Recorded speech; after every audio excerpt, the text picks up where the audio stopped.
देखो रिकॉर्डिंग का मैसेज क्या और स्क्रीन शेयर है। Yes ma'am. अच्छा अच्छा देखो, आज हम लोग कॉस्टिंग में पढ़ेंगे सर्विस कॉस्टिंग। ठीक है, तो देखो कॉस्टिंग जो है बाकी लोग तो करते हैं, सैनून को एक बार बता देते हैं। फाउंडेशन में एक चैप्टर था अगर याद है तो, फाइनल अकाउंट्स में दो चैप्टर था, एक मैन्युफैक्चरिंग वाला था, एक नॉर्मल फाइनल अकाउंट्स था। तो मैन्युफैक्चरिंग में हम लोगों ने जो पढ़ा था वही कॉस्टिंग था। यहाँ पर अलग अलग तरह का हम लोग कॉस्टिंग करते, ठीक है, तो प्रॉब्लम कुछ भी नहीं होगा। देखो यहाँ पर हमारा नया चैप्टर ही है, तो आज हम लोग पढ़ेंगे सर्विस कॉस्टिंग। ठीक है, सर्विस कॉस्टिंग। कॉस्टिंग का मतलब क्या था? कॉस्टिंग का मतलब होता है कि कोई भी अगर हम लोग दो चीज कर सकते हैं। देखो यहाँ पर या तो हम लोग प्रोडक्शन करके बेच सकते हैं, ठीक है, या तो किसी से खरीद के बेच सकते हैं एज ए ट्रेडर, या फिर हम लोग सर्विस प्रोवाइड कर सकते हैं ना। बिजनेस दो ही तरह का होता है, या तो गुड्स का होता है या तो सर्विस का होता है। Good evening Shubhajit. Good evening ma'am. देखो हम लोगों का जो मतलब बिजनेस होता है, बिजनेस में हम लोग दो ही चीज करते हैं, ठीक है। नॉर्मली बिजनेस जो है वो दो चीज का ही होता है मेनली। एक होता है या तो गुड्स का, ठीक है, अब प्रोड्यूस करके बेचो तो मैन्युफैक्चरर हो, अगर किसी से खरीद के बेचते हो तो ट्रेडर हो, या फिर सर्विस प्रोवाइड करते हैं, ठीक है। अभी हम लोग क्या पढ़ेंगे कि एक सेकेंड, एक मिनट।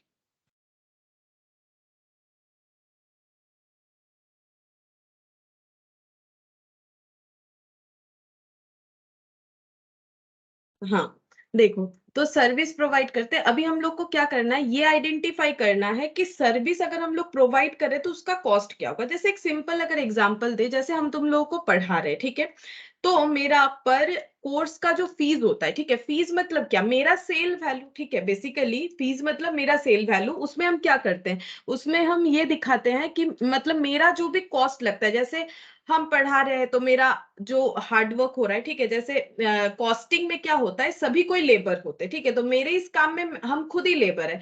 तो यहाँ पर नॉर्मली लेबर का मतलब स्किल्ड अनस्किल्ड का बात नहीं होता है। लेबर मतलब स्किल्ड भी होगा अनस्किल्ड भी होगा, ऐसा नहीं है कि अनस्किल्ड मतलब ही लेबर। तो मेरा जो लेबर लग रहा है वो, ठीक है, उसके अलावा मान लो हम तुम लोग को कोई मैट वगैरह प्रोवाइड करते हैं तो वो मेटेरियल का हो गया, ठीक है। अब मेरा जो भी कॉस्ट लगता है, जैसे मान लो मेरा इंटरनेट का चार्जेस वगैरह, ये सब जोड़ के ऐड वैड करके फिर उस पे प्रॉफिट लगा के हम अपना सेल वैल्यू डिसाइड करते हैं, और वो मेरा क्या डिसीजन होता है, कोर्स फीस पर स्टूडेंट, ठीक है। इसी तरह से डॉक्टर का भी होता है। डॉक्टर अगर पेशेंट का फीस डिसाइड करते हैं कि 1000 पर पेशेंट है, तो वो भी अपना कॉस्ट, कॉस्ट मतलब उनका जो भी लागत होता है, मतलब उस सर्विस को प्रोवाइड करने के लिए जो भी नीडेड चीज है, उस चीजों का जो भी खर्चा होता है एक एक पर्सन पे, वो ऐड करके वो बता देते हैं, ठीक है। जैसे तुम लोग मूवीज देखने जाते हो तो मूवीज का जो टिकट होता है तो वो भी क्या होता है, वो भी सर्विस होता है। मूवीज देखने जाते हो तो वो भी सर्विस प्रोवाइड करते हैं। जैसे गुड्स कौन प्रोवाइड करता है, जैसे मान लो हम लोग एक कैलकुलेटर खरीद के लेके आ गए तो वो गुड्स बेचते हैं, ठीक है। गुड्स जो बेचते हैं ना, उनके पास से कुछ खरीदोगे तो कुछ ना कुछ जो है फिजिकली दिखता है, टेंजिबल होता है। जो गुड्स बेचते हैं ना, उनका क्या होता है, टेंजिबल होता है, टेंजिबल कॉस्टिंग होगा। और जो सर्विस बेचते हैं ना, उनके केस में इनटेंजिबल होगा। जैसे अभी देखो हम पढ़ा लेंगे, ठीक है, अभी हम पढ़ा देंगे, लेकिन तुम लोग के पास कुछ गुड्स तो नहीं आ जाएगा हम पढ़ा दिए बोल के, ठीक है। डॉक्टर के पास जाते, डॉक्टर हमें कुछ दे नहीं देता है, ठीक है। तो ये सब क्या है, इनटेंजिबल गुड्स। तो इनटेंजिबल गुड्स यानी सर्विस प्रोवाइड का कैसे हम लोग कॉस्टिंग करें, मतलब डॉक्टर अपना फीस कैसे डिसाइड करे, टीचर अपना फीस कैसे डिसाइड करे, लॉयर अपना फीस कैसे डिसाइड करे। इसके अलावा कभी बस ऑटो ट्रांसपोर्टेशन लेते हो तो फिर बस का फेयर, ठीक है, ट्रेन का फेयर, ऑटो का फेयर, ठीक है, ये जितने भी खर्चे, मूवीज देखने गए तो एक टिकट का फेयर। तो ये सारा फेयर मतलब क्या हो जाता है, फेयर मतलब जिसमें प्रॉफिट जुड़ा हुआ है। जैसे बस वाला हमसे जो फेयर लेता है उसमें वो कॉस्ट के साथ प्रॉफिट भी जोड़ता है, नहीं तो बिजनेस किस बात का, अगर प्रॉफिट करना ही नहीं है तो वो तो फिर नॉन प्रॉफिट हो जाएगा। तो नॉन प्रॉफिट का तो बात नहीं चल रहा है। तो यहाँ पर हम लोग को ये आइडेंटिफाई करना है कि अगर हम लोग सर्विस प्रोवाइड कर रहे हैं तो उसका कॉस्टिंग कैसे करेंगे, ठीक है। इस चीज को हमें आइडेंटिफाई करके देखना है। तो अभी हम लोग लिखते हैं सर्विस कॉस्टिंग का। अच्छा हाँ, सर्विस कॉस्टिंग का और एक नाम होता है ऑपरेटिंग कॉस्टिंग, ये भी लिखवा देते हैं, ऑपरेटिंग कॉस्टिंग। अब यहाँ पर थोड़ा सा डेफिनेशन जो है वो लिखवा देते हैं कि ऑपरेटिंग कॉस्टिंग क्या होता है। तो लिखो सर्विस कॉस्टिंग या फिर ऑपरेटिंग कॉस्टिंग, कुछ भी लिखो चलेगा। अब यहाँ पर हम लोग लिखेंगे there are various undertaking which provides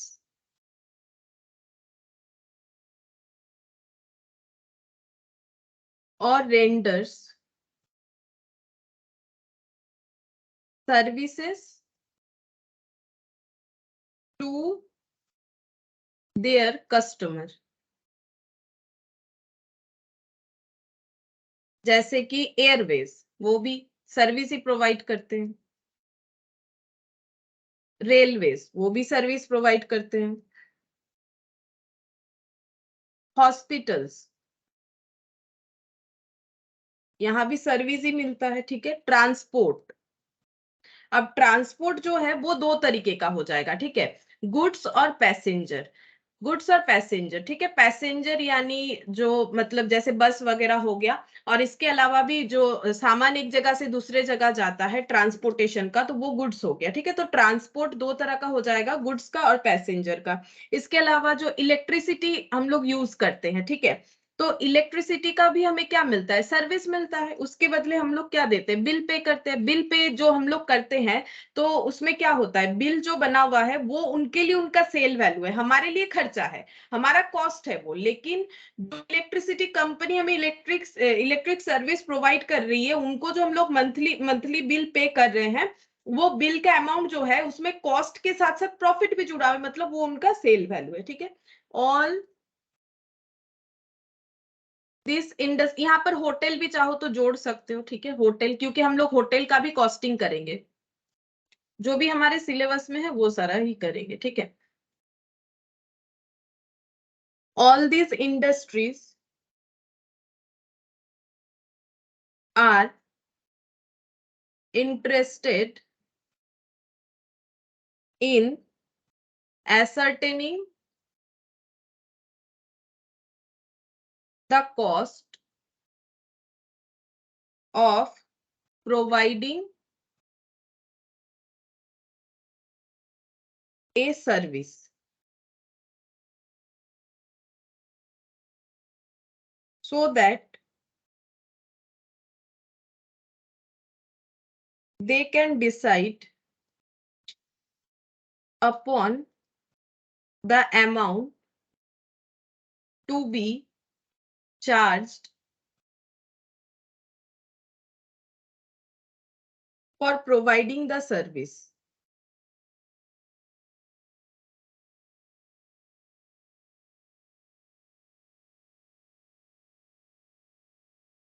operating costing, operating या सर्विस एक ही बात है। Operating costing is the technique which is helpful in this regard, ठीक है। तो यहाँ पर जो भी मैंने अभी तक बोला उसको एक बार लिखवा दिया कि सर्विस कॉस्टिंग होता क्या है। नॉर्मल सा बात है, देखो अगर कोई लैपटॉप बना के बेच रहा है, कोई कैलकुलेटर बना के बेच रहा है, कोई फर्नीचर बना के बेच रहा है, कोई बिल्डिंग बना के बेच रहा है, तो सभी को ये पता करना होता है कि मेरा ये बिल्डिंग बनाने का खर्चा कितना लगा और उस पर हम कितना प्रॉफिट जोड़ के बेचे। तो प्रॉफिट तो मार्केट के हिसाब से जोड़ा जाएगा कि मार्केट में इस तरह का फ्लैट का कॉस्ट क्या है, तो उस हिसाब से मतलब कितने में बिक रहा है। अगर 40 लाख होना चाहिए तो फिर जितना भी कॉस्ट लगा इसको बनाने का प्लस उसमें प्रॉफिट लगा। तो यहाँ सर्विस कॉस्टिंग में भी वही है कि हम लोग को ये आइडेंटिफाई करना पड़ेगा कि हम लोग जो सर्विस प्रोवाइड कर रहे हैं, चाहे वो मतलब रेलवे वाले हो, हॉस्पिटल हो, ट्रांसपोर्ट हो, होटल हो, जो भी हो, तो उनका कॉस्ट कितना आ रहा है, ताकि वो प्रॉफिट लगा के अपना जो सेल प्राइस है उसे बता सके, ठीक है। इसीलिए हम लोग को सर्विस कॉस्टिंग पढ़ना पड़ेगा। अच्छा, अब यहाँ पर देखो सर्विस कॉस्टिंग जो है ना, दो तरह का हो सकता है, ठीक है। सर्विस कॉस्टिंग जो है वो दो तरह का हो सकता है, एक हो सकता है इंटरनल और एक हो सकता है एक्सटर्नल। ये जस्ट समझाने के लिए, इससे इस तरह, वैसे भी देखो ये सब डेफिनेशन नहीं आएगा, हम लोग का क्वेश्चंस आएगा, जो डेफिनेशन जो है कॉस्ट यूनिट का आ सकता है वो हम बता देंगे, ठीक है। यहाँ पर देखो सर्विस जो है ये दो तरीके से एक ऑर्गेनाइजेशन प्रोवाइड कर सकता है।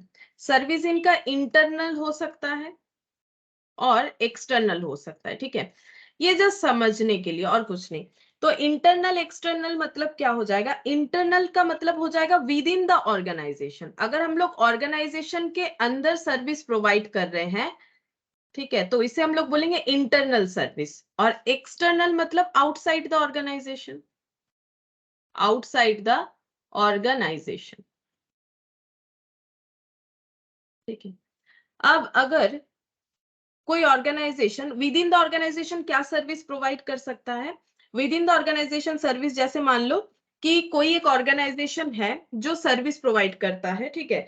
तो सर्विस जैसे मान लो हॉस्पिटल वगैरह में, ठीक है, तो हॉस्पिटल वगैरह में क्या हो सकता है, जैसे मान लो स्टाफ लोग के लिए कैंटीन बना दिया गया है, ठीक है, तो ताकि वो लोग जो जब भी मतलब टिफिन टाइम वगैरह होगा वो लोग खा सके, ठीक है, तो ये सर्विस प्रोवाइड के लिए किया गया है। तो कैंटीन का जो सर्विस प्रोवाइड होता है ऑर्गेनाइजेशन के अंदर, वो इंटरनल हो जाएगा, ठीक है। अब यहाँ पर ये सर्विस हो गया। दूसरा हो सकता है जैसे कि मान लो फर्स्ट एड, फर्स्ट एड, ठीक है, फर्स्ट एड रखा गया है इम्प्लॉइज लोगों के लिए या फिर जो भी काम करते हैं उनके लिए, ठीक है। तो इससे क्या होगा, अगर मान लो उनको चोट वोट लग गया तो उनको ये जो है फर्स्ट एड सर्विस हम लोग दे सकते हैं। तो इंटरनल सर्विस हो गया। एक्सटर्नल मतलब आउटसाइड द ऑर्गेनाइजेशन, जैसे हम लोग के जितने भी इम्प्लॉइज है उनको हम लोग खुद ट्रांसपोर्टेशन सर्विस देते हैं, मतलब उनको कोई पब्लिक ट्रांसपोर्टेशन करके आना नहीं पड़ता है, ठीक है। ऐसा अगर कोई ऑर्गेनाइजेशन है, जैसे मान लो हॉस्पिटल के जो स्टाफ है उनके लिए ट्रांसपोर्टेशन रखा गया है, ठीक है, ट्रांसपोर्टेशन सर्विस, वो उस सर्विस को यूज करके हॉस्पिटल तक डेली आ जाते हैं, उसके बाद भी उन्हें पहुंचा दिया जाता है। या फिर मान लो स्कूल में जो टीचर पढ़ाते हैं, ठीक है, तो उनको भी तो स्कूल तक जाना पड़ता है, ठीक है। अब वो क्या कर सकते हैं, जैसे मान लो अगर स्कूल की तरफ से या कॉलेज की तरफ से ऐसा ट्रांसपोर्टेशन रहता है, तो अगर ट्रांसपोर्टेशन है तो वो टीचर जो है उसे यूज कर सकते हैं, ठीक है, अगर उनको ठीक लगे तो वो यूज करेंगे। तो ये हो गया हम लोग का एक्सटर्नल सर्विस, ठीक है। और मान लो ऐसा हो सकता है कि कुछ हॉस्पिटलिटी, जैसे ऐसे लिखते हैं हॉस्पिटलिटी, हम लोग ऐसा कोई काम करते हैं जिसके लिए हमारे पास बाहर से आउट ऑफ स्टेट या फिर फॉरेन वगैरह से लोग आते हैं, ठीक है, आते हैं, डील वगैरह होता है, डीलिंग्स वगैरह होता है, तो उनको हमें क्या करना पड़ेगा, एकोमोडेट करना पड़ेगा। जब बाहर से लोग आते हैं बिजनेस रेस्पेक्ट में तो हमें उन्हें एकोमोडेट करना पड़ेगा। तो मान लो हम लोग कोई होटल वगैरह जो है वो फिक्स्ड कर रखे हैं कि अगर हमारा कोई भी गेस्ट आता है तो हम लोग उनको वहां पर ही जो है सर्विस प्रोवाइड करने का, तो वो भी हमारा मतलब कॉस्ट का पार्ट होगा। तो ये जस्ट हम लोग यहाँ पर इतना देख रहे हैं कि सर्विस जो है वो ऑर्गेनाइजेशन के अंदर भी प्रोवाइड किया जा सकता है और ऑर्गेनाइजेशन के बाहर भी प्रोवाइड किया जा सकता है। ये जस्ट कुछ एग्जांपल्स था सर्विस कॉस्टिंग, इंटरनल और एक्सटर्नल सर्विस कॉस्टिंग का। अच्छा, अब हम लोग यहाँ पर देखेंगे मेन जो चीज है that is cost per unit, ठीक है, कॉस्ट पर यूनिट, ये चेक करेंगे कॉस्ट पर यूनिट ये क्या होता है। देखो इसका पहले हम डेफिनेशन लिखवा देते हैं। कॉस्ट यूनिट लिखते हैं पहले, पर यूनिट बाद में लिखेंगे। कॉस्ट यूनिट क्या होता है, it is the base for which the cost to be ascertain। तो हम लोग कॉस्ट तो कैलकुलेट करेंगे बट कौन से बेसिस पे करेंगे, ठीक है, कौन से बेसिस पे करेंगे, मतलब जैसे मान लो कि अगर हम लोग का खर्चा जो है, जैसे मैंने बोला कि हॉस्पिटल में पर पेशेंट का खर्चा निकाला जाएगा, जैसे हम एक एक एग्जांपल देते हैं तो समझ में आएगा ये वाला पॉइंट हमें क्या बता रहा है। कॉस्ट यूनिट का मतलब क्या होता है, अगर कोई ट्रांसपोर्ट सर्विस प्रोवाइड करता है, ट्रांसपोर्ट सर्विस, ठीक है, तो उनका कॉस्ट यूनिट क्या हो जाएगा, कॉस्ट यूनिट क्या होगा, तो उनका कॉस्ट यूनिट हो जाएगा पैसेंजर किलोमीटर, ठीक है, या फिर टन किलोमीटर। टन किलोमीटर तब होगा अगर वो गुड्स कैरी करते हैं, ठीक है, गुड्स के लिए, और अगर पैसेंजर कैरी करते हैं वो तो नाम से ही दिख रहा है पैसेंजर किलोमीटर, ठीक है।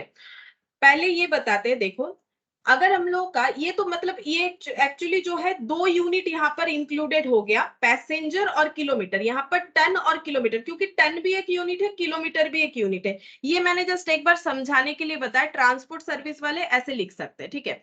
अच्छा, अब देखो यहाँ पर ये जो इन्होंने, इनको जो कॉस्ट निकालना है तो उसके लिए एक बेसिस चाहिए। बेसिस का मतलब क्या हो गया, इनको ये आइडेंटिफाई करना है कि मुझे एक पैसेंजर से फेयर लेना है, लेकिन किस बेसिस पे, वो पैसेंजर जितना किलोमीटर जाएगा, ठीक है। मतलब अगर गुड्स लेके जा रहे हैं तो गुड्स जितना भी हम लोगों ने कैरी किया उसका जो कॉस्ट है वो कैसे आइडेंटिफाई करेंगे, जितना टन हम लोग जो है गुड्स लेके गए, ठीक है।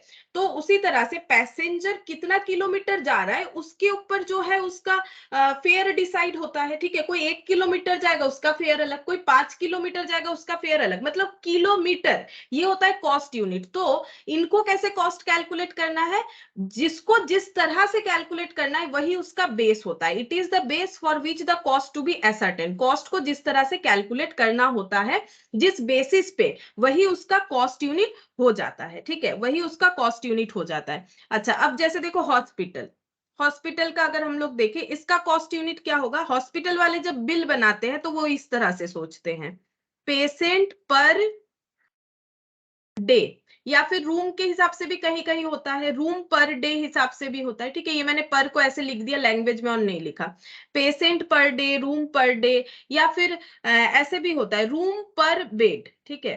पर डे के जगह ऐसा भी होता है पर बेड,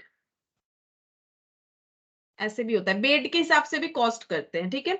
या फिर यहाँ पर बस इतना ही लिखते हैं, ठीक है। ये 3 तरह का लिख दिया मैंने। अच्छा, कैंटीन का कैसे होता है, कैंटीन का कॉस्ट ऐसे निकाला जाता है कि पर मील, ठीक है, मील के हिसाब से भी कॉस्ट करते हैं अगर वो लोग मील बेचते हैं, ठीक है। या फिर पर आइटम, एक एक आइटम के हिसाब से भी हो सकता है, ठीक है, पर आइटम के हिसाब से। सिनेमा देखने जाएंगे तो इसमें क्या हो जाएगा, पर टिकट, ठीक है, पर टिकट के हिसाब से, पर टिकट पर पर्सन, है ना, ऐसे होता है। एक पर्सन का एक टिकट का कॉस्ट, ठीक है, एक पर्सन का एक टिकट का कॉस्ट।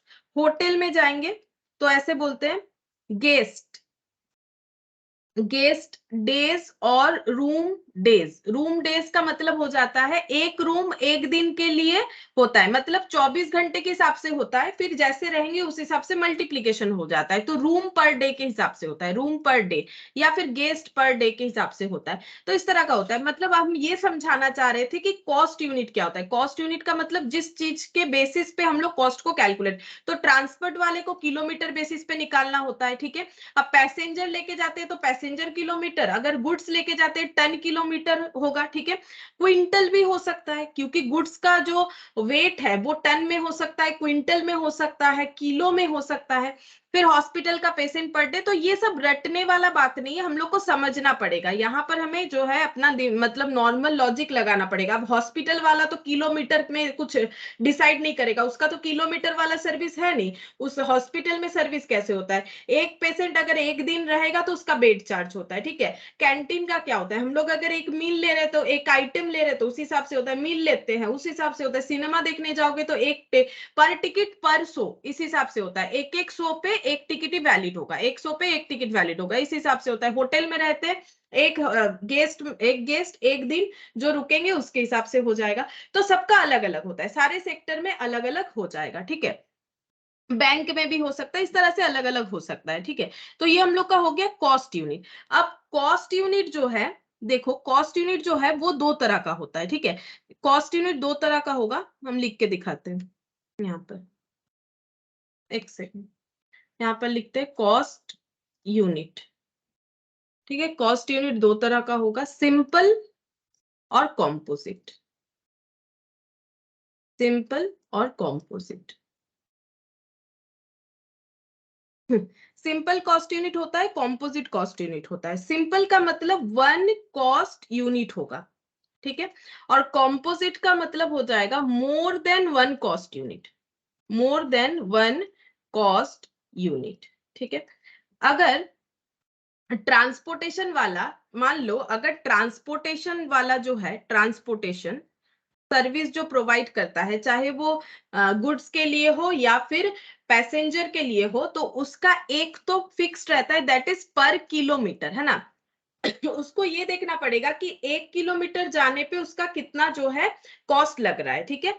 अब अगर वही ट्रांसपोर्ट वाला, ट्रांसपोर्टेशन जो सर्विस प्रोवाइड कर रहा है, वो अगर पैसेंजर कैरी कर रहा है तो उसे क्या बोलेगा, और अगर गुड्स कैरी कर रहा है तो उसे क्या बोलेगा, किस तरह से वो अपना जो है कॉस्ट यूनिट को डिसाइड करेगा। अगर पैसेंजर होगा, अभी अभी मैंने लिखवाया पैसेंजर किलोमीटर, मतलब एक पैसेंजर से 1 किलोमीटर जाने के लिए कितना पैसा लेंगे, और अगर गुड्स होगा तो टन किलोमीटर, ठीक है, टन किलोमीटर। अब देखो ये क्यों कॉम्पोजिट हुआ, यहाँ पर एक ही यूनिट है पर किलोमीटर। अगर हम लोग सिर्फ ये आइडेंटिफाई करेंगे कि 1 किलोमीटर जाने पे कितना खर्चा हुआ, तो ये हो जाता है पर किलोमीटर, ये सिंपल कॉस्ट यूनिट हो गया। लेकिन अगर हम लोग ये देखेंगे कि एक पैसेंजर को 1 किलोमीटर ले जाने में कितना खर्चा हुआ, तो ये हो जाएगा कॉम्पोजिट कॉस्ट यूनिट। मतलब more than one cost unit अगर आ जाता है तो उसे बोला जाता है कॉम्पोजिट कॉस्ट यूनिट, ठीक है। और अगर एक ही कॉस्ट यूनिट दिया हुआ है तो उसे हम लोग बोलेंगे सिंपल कॉस्ट यूनिट, ठीक है। तो सिंपल, और ये हो गया हम लोग का कॉम्पोजिट कॉस्ट यूनिट, ये भी समझने के लिए, ठीक है। तो ये देखो ये डिफरेंस होता है सिंपल और कॉम्पोजिट कॉस्ट यूनिट। और एक एग्जांपल दे देते हैं, जैसे मान लो कैंटीन वाला, ठीक है, कैंटीन वाला यहाँ पर लिखते हैं जैसे पर मील, अगर सिर्फ एक मील पे क्या कॉस्ट हो रहा है वो डिसाइड कर रहा है, तो ये हो गया सिंपल। लेकिन वही कैंटीन वाला अगर ये डिसाइड कर रहा है, ये देखो वही कैंटीन वाला अगर ऐसे डिसाइड करेगा पर मील पर पर्सन, पर मील ऐसे लिख देते, पर मील पर पर्सन, तो ये हो जाएगा हम लोग का कॉम्पोजिट कॉस्ट यूनिट, ठीक है। तो यहां पर इसका मतलब क्या हो जाता है, ये डिफाइन करके एक बार समझाने के लिए लिख देते हैं, कॉस्ट फॉर कैरिंग 1 पैसेंजर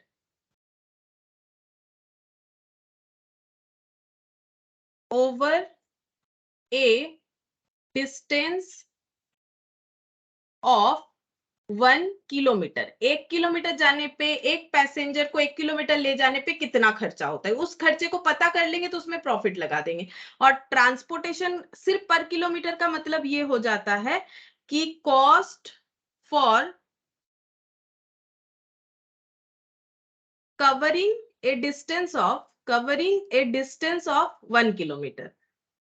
मतलब खाली गाड़ी अगर 1 किलोमीटर जाएगी तो क्या खर्चा होगा, क्या क्या खर्चा हो सकता है, उसमें तेल का खर्चा होगा, ये सब जोड़ के हमें निकालना पड़ेगा, मतलब ऐड करके, जैसे तेल का खर्चा होगा, ड्राइवर का खर्चा होगा, गाड़ी का डिप्रिशिएशन होगा, ये सभी कॉस्ट का पार्ट होगा, वो हम लोग धीरे धीरे देखेंगे। तो ये हम लोगों ने सीख लिया सिंपल और कॉम्पोजिट कॉस्ट यूनिट दो तरह का होता है, ठीक है। अब कॉम्पोजिट कॉस्ट यूनिट जो है उसमें दो पार्ट होगा, कॉम्पोजिट कॉस्ट यूनिट उसका दो पार्ट होगा, यहाँ पर लिखते हैं composite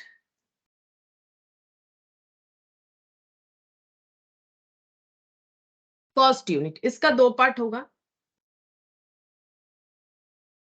weighted average basis, simple average basis.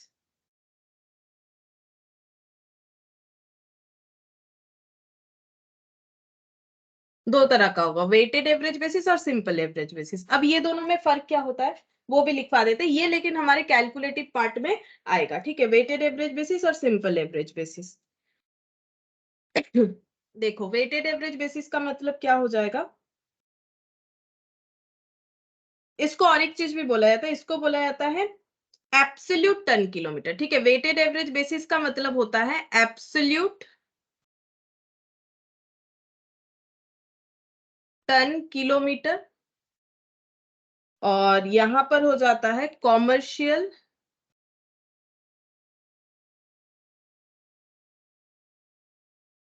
Ton kilometre. समझाते हैं ये क्या होता है, ठीक है, अभी फिलहाल लिख लो। ये वाला है वेटेड एवरेज बेसिस पे क्या होगा, applying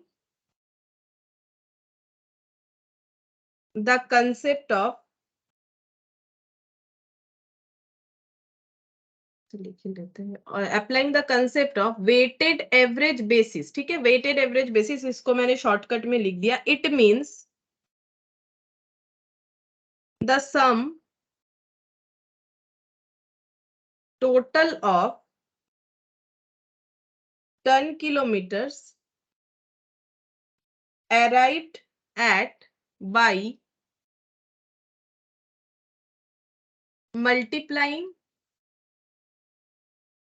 various distance by respective load quantities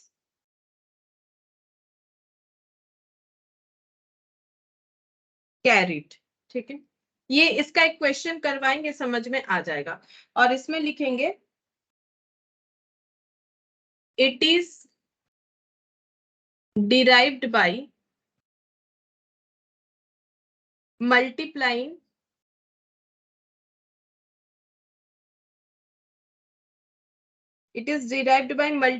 the total kilometers traveled by the average tons loaded।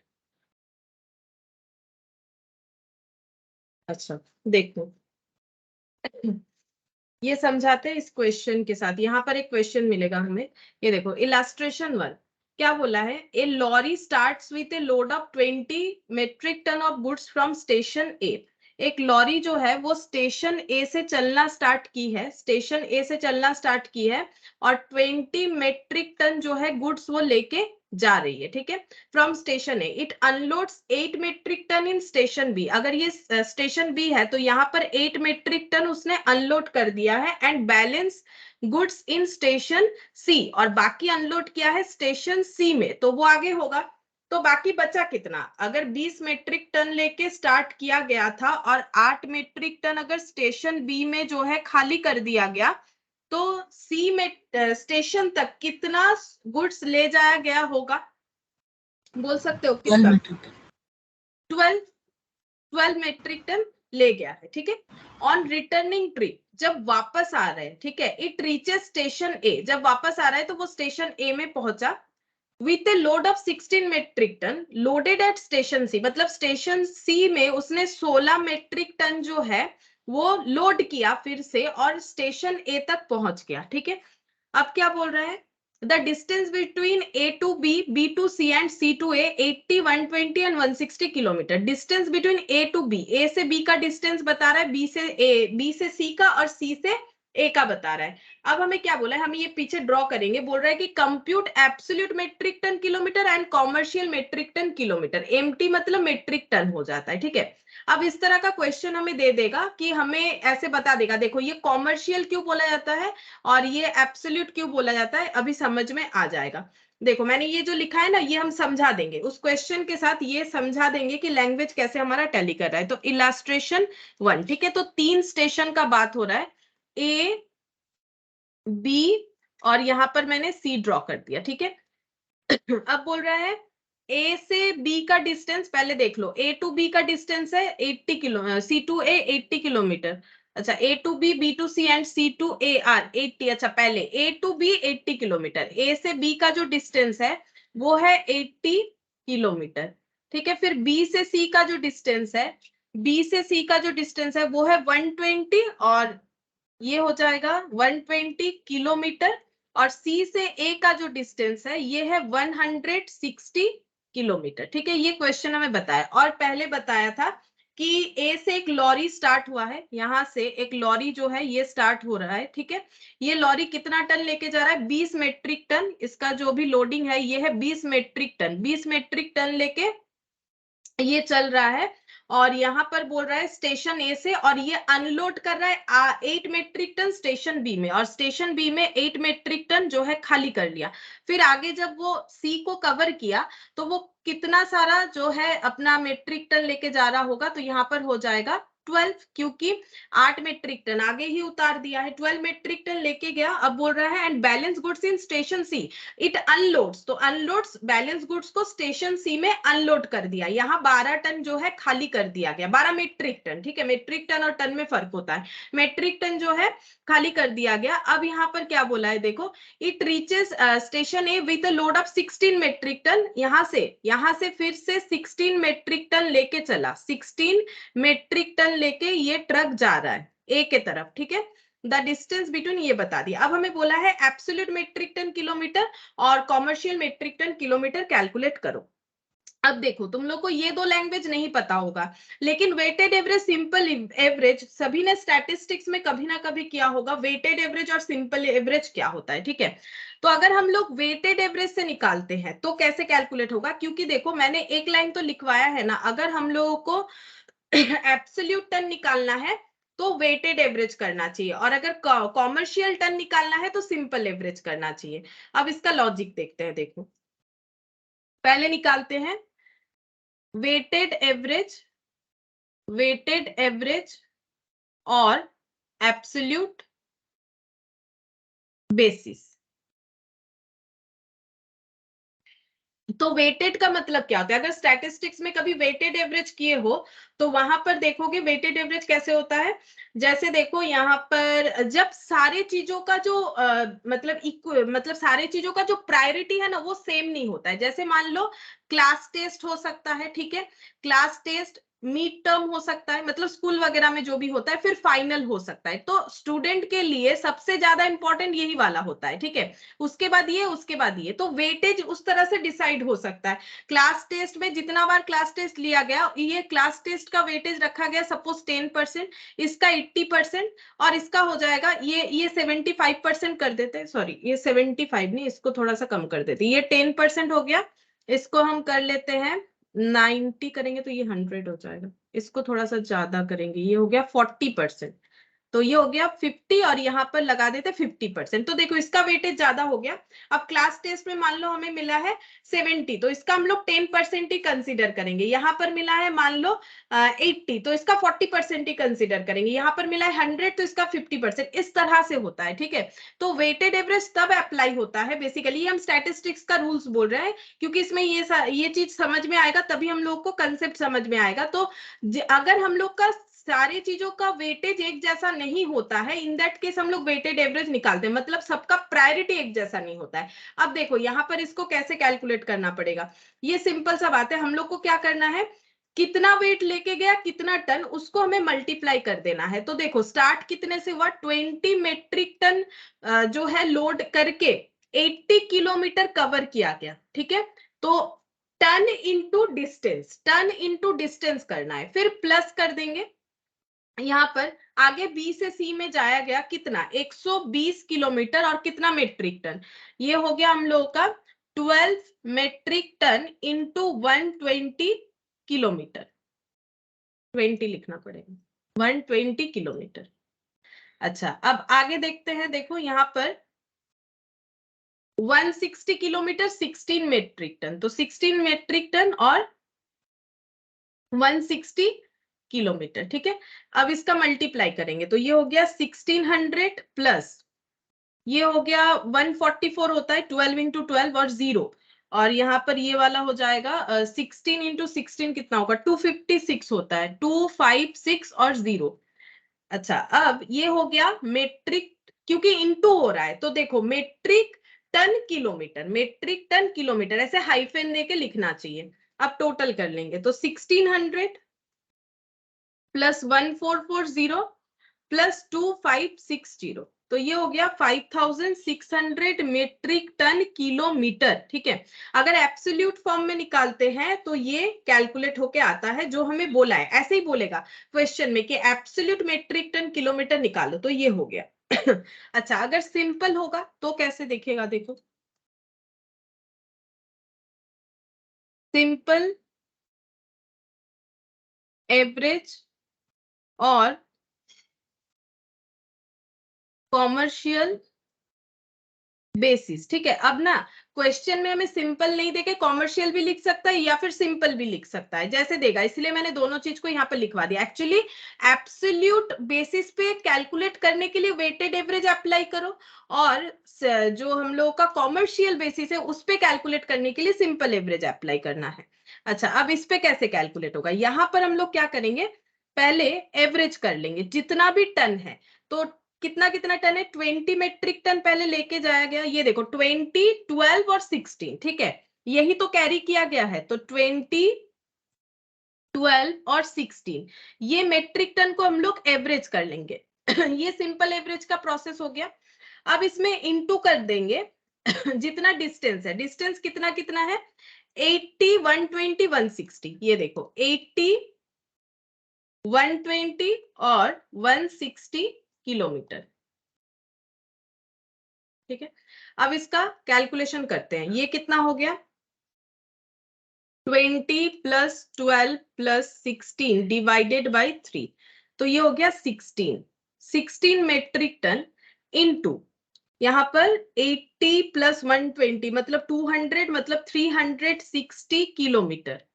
अब ये दोनों मल्टीप्लाई कर लेंगे तो ये हो गया 5760 मेट्रिक टन किलोमीटर, ठीक है।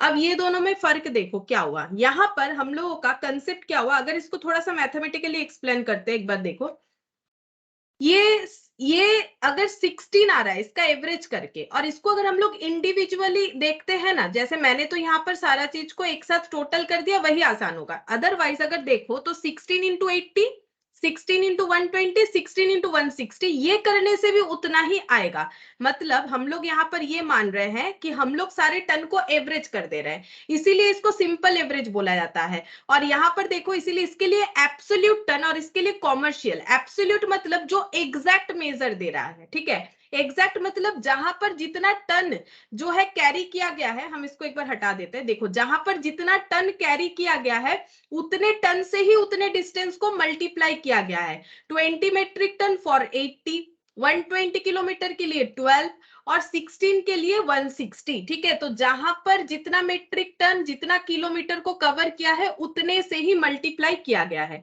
लेकिन अगर इसमें देखेंगे, इसीलिए ये एब्सोल्यूट मेजर दे रहा है, ठीक है।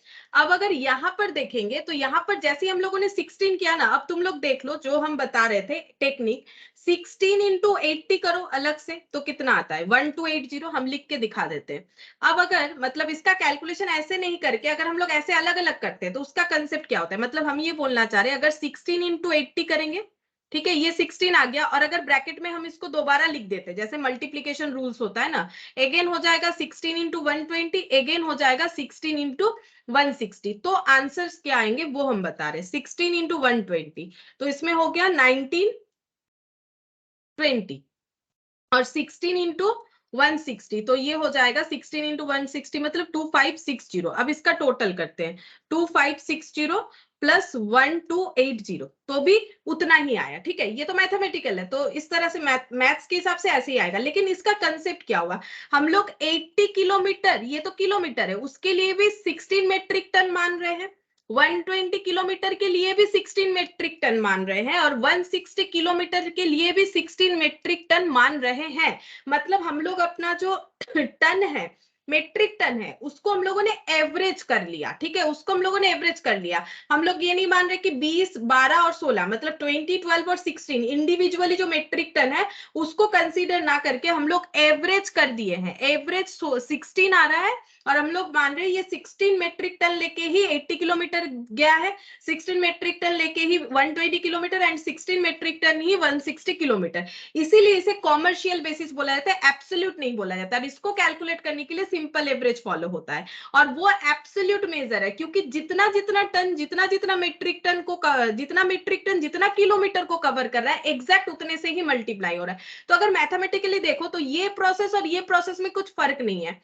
हाँ, अगर इसको ऐसे एक लाइन लिख दोगे तो वो ऐसे ही देखने में हो जाएगा जैसे वहां दिख रहा है जो मैंने अभी तुम लोग को सिखाया। ये देखो 80 प्लस 120 प्लस 160। अब देखो, अब कोई ऐसे थोड़ी ना करेगा कि इसको अलग अलग अलग अलग मल्टीप्लाई करेगा, ये तो टाइम टेकिंग है। इसको चुपचाप ऐड कर दो, मल्टीप्लाई कर दो, एक एक करके फायदा क्या है, वो तो हमारा बेकार में टाइम जाएगा। लेकिन उससे हमें ये चीज समझ में आएगा कि कैलकुलेशन जो है ये और इसमें फर्क क्या है। तो फर्क इतना है कि किलोमीटर वही रह रहा है, क्योंकि किलोमीटर हम लोग चेंज नहीं करेंगे, हम लोग वेट को चेंज करेंगे। अब देखो यहाँ पर लैंग्वेज पढ़ो क्या बोला है, applying the concept of weighted average it means the sum total of ton kilometer arrived।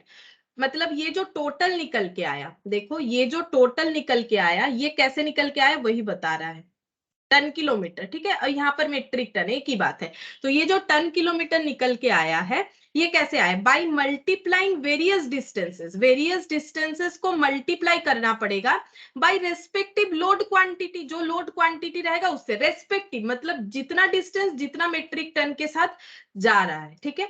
लेकिन सिंपल एवरेज में क्या होगा, it is derived by multiplying the total kilometre जितना भी आएगा, ठीक है। यहाँ पर जैसे 3 था 80 120 160 टोटल किलोमीटर को travelled by the average ton loaded, ठीक है। तो जितना टन लेके गाड़ी चल रहा है उसका एवरेज कर दो और उस एवरेज से टोटल किलोमीटर को मल्टीप्लाई कर दो। ये तो लिखने का तरीका है, बट मैथमेटिकली देखो ये इसीलिए एब्सोल्यूट कहला रहा है, ये कॉमर्शियल इसीलिए कह रहा है क्योंकि यहाँ पर हम लोग सारे मेट्रिक टन मतलब सारे लोडिंग को 16 मान लिए हैं और यहाँ पर इंडिविजुअल लोडिंग विथ इंडिविजुअल की डिस्टेंस कवर्ड, और यहाँ पर क्या हो रहा है इंडिविजुअल डिस्टेंस कवर्ड तो है बट वेट को हमें एवरेज कर लेना है, ये मेथड हमें यही बोल रहा है, ठीक है। अब क्वेश्चन कैसे आएगा हम लोग का, इस तरह का क्वेश्चन आएगा। तो ये थोड़ा सा मैंने मैथमेटिकली समझा दिया, बट क्वेश्चन में जब तुम लोग को ये दे देगा तुम लोग को बस देख लेना है, कॉमर्शियल निकालने बोला कि एब्सोल्यूट बोलेगा तो ऐसे निकालो, कॉमर्शियल बोलेगा तो ऐसे निकाल दो, ठीक है। बस और कुछ नहीं, मैथमेटिक्स जो मैंने समझाया जस्ट तुम लोग के दिमाग में रहे चीज कि क्यों इस तरह से हो रहा है, ठीक है। और कुछ नहीं, कुछ मैथमेटिक्स वगैरह पूछने वाला है भी नहीं, ठीक है। तो ये लाइन का कोई जरूरत नहीं है, ये जस्ट समझाने के लिए मैंने बोला। आंसर यहाँ पर ही कवर हो गया और इसको भी इस तरह से लिखने का जरूरत नहीं, कैलकुलेटर पे ऐसे ही हो जाएगा।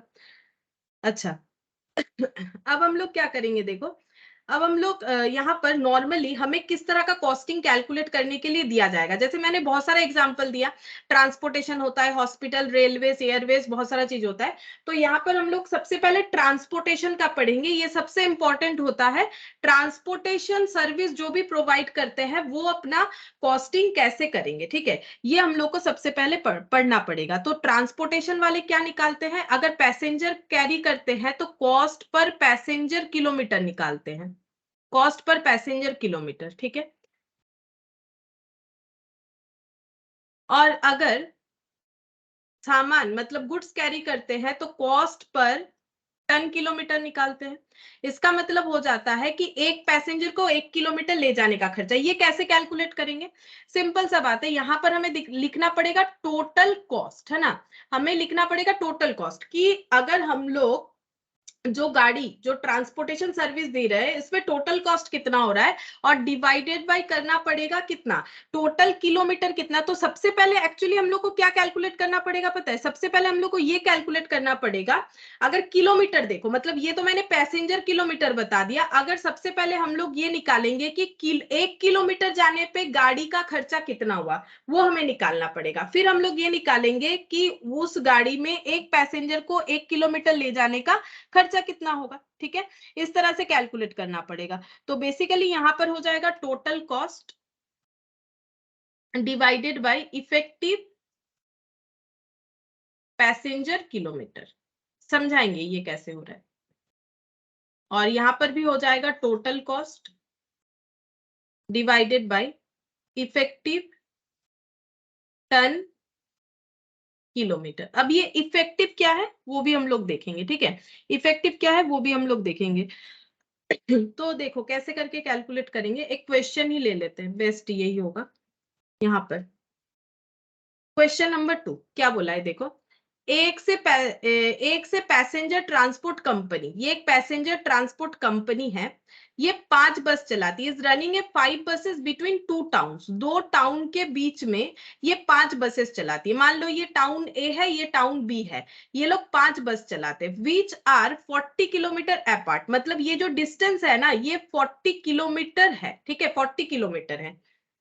सीटिंग कैपेसिटी ऑफ ईच बस इज 40 पैसेंजर, एक एक बस में 40 पैसेंजर्स जो है वो बैठ सकते हैं, ये सीटिंग कैपेसिटी है following details are available from their books for the month of April. ठीक है, ये क्वेश्चन के साथ ही ना हम लोग मतलब समझ लेंगे कि किस तरह से करना पड़ेगा। यहाँ पर बोल रहा है कि अप्रैल मंथ में क्या क्या खर्चा हुआ है उसका डिटेल्स यहाँ पर दे रखा है। अप्रैल मंथ में जो भी खर्चा हुआ है ये ट्रांसपोर्टेशन सर्विस वालों का, तो यहाँ पर बोल रहा है salary of drivers, cleaner and conductor 24,000। अभी ये पर मंथ ही होगा क्योंकि अप्रैल का दिया हुआ है, ऐसा बोल दिया है तो ये पर मंथ है। Salary to supervisor per month है। डीजल एंड अदर ऑयल ये भी पर मंथ है। रिपेयर मेंटेनेंस पर मंथ है। टैक्स एंड इंश्योरेंस ये भी पर मंथ है। डेप्रिशिएशन पर मंथ है। इंटरेस्ट पर मंथ है। टोटल इतना खर्चा हुआ है। हम लोग को बोल रहा है actual passenger carried were 75% of the seating capacity, मतलब सीटिंग कैपेसिटी तो 40 था लेकिन 75% पर्सन जो है वो सिटी मतलब कैरी किया है। ट्रांसपोर्टेशन सर्विस ने सिर्फ 75% पैसेंजर कैरी किया है। All the 5 buses run on all days for the month. Month में रोज ही ये बस चलता है, तो ये अप्रैल का मंथ है तो अप्रैल के मंथ में 30 डेज होता है। ठीक है, तो बस जो है 5 का 5 बस ही 30 डेज चला है। ईच बस made 1 round trip per day. अब इसका मतलब क्या होता है, 1 राउंड ट्रिप पर डे का मतलब क्या होता है ये देखते हैं। फिर बोल रहा है calculate cost per passenger kilometre. हम लोग को बोला है कैलकुलेट करो कॉस्ट पर पैसेंजर किलोमीटर। अब देखो राउंड ट्रिप का मतलब क्या होता है, यहाँ पर लिख के दिखाते हैं। अब मान लो डिस्टेंस ए से बी है, कोई भी एक एग्जांपल लेते हैं, ए से बी का डिस्टेंस है, तो ए से बी जाने के लिए जो डिस्टेंस कवर होता है उसे बोला जाता है 1 ट्रिप। ठीक है, फिर बी से ए में जब वापस आएंगे, बी से ए में जब वापस आएंगे देन अगेन इसे बोला जाएगा हम लोग का 1 ट्रिप। ठीक है, तो ये 2 ट्रिप हो गया, 2 ट्रिप्स हो गया। ठीक है, और ये पूरे मिला के क्या हो जाता है 1 राउंड ट्रिप, 1 राउंड ट्रिप। ठीक है, जैसे मान लो अगर तुम लोग यहाँ पर पढ़ने आते हो, ठीक है, क्लासरूम में पढ़ने आते हो सपोज, तो जहां से भी कोई भी अपना जो भी डेस्टिनेशन है वहां से आ रहे हो, सॉरी जहां पर हो वहां से जो आ रहे हो, डेस्टिनेशन मेरा यहाँ पर है, तो आओगे फिर जाओगे भी, ऐसा थोड़ी ना है कि रह जाओगे। ठीक है, तो कोई भी सर्विस होता है बस का या कोई भी तो वो अपना जो भी डेस्टिनेशन है वहां पहुंचा देता है पैसेंजर लोगों को, फिर वापस आता है। ठीक है, तो ये देखो अगर एक बार जा रहा है तो उसे 1 ट्रिप, अगर फिर लौट के आ रहा है तो फिर 1 ट्रिप, तो 2 ट्रिप। और ये जब होता है मतलब जाना और आना, इसको बोला जाता है 1 राउंड ट्रिप। ठीक है, 1 राउंड ट्रिप बोला जाता है, जाना और जाके फिर वापस आना इसको बोला जाता है 1 राउंड ट्रिप। अब देखो यहाँ पर बोला है 1 राउंड ट्रिप पर डे, मतलब 1 राउंड ट्रिप पर डे का मतलब हो गया कितना किलोमीटर जाएगा और कितना किलोमीटर आएगा।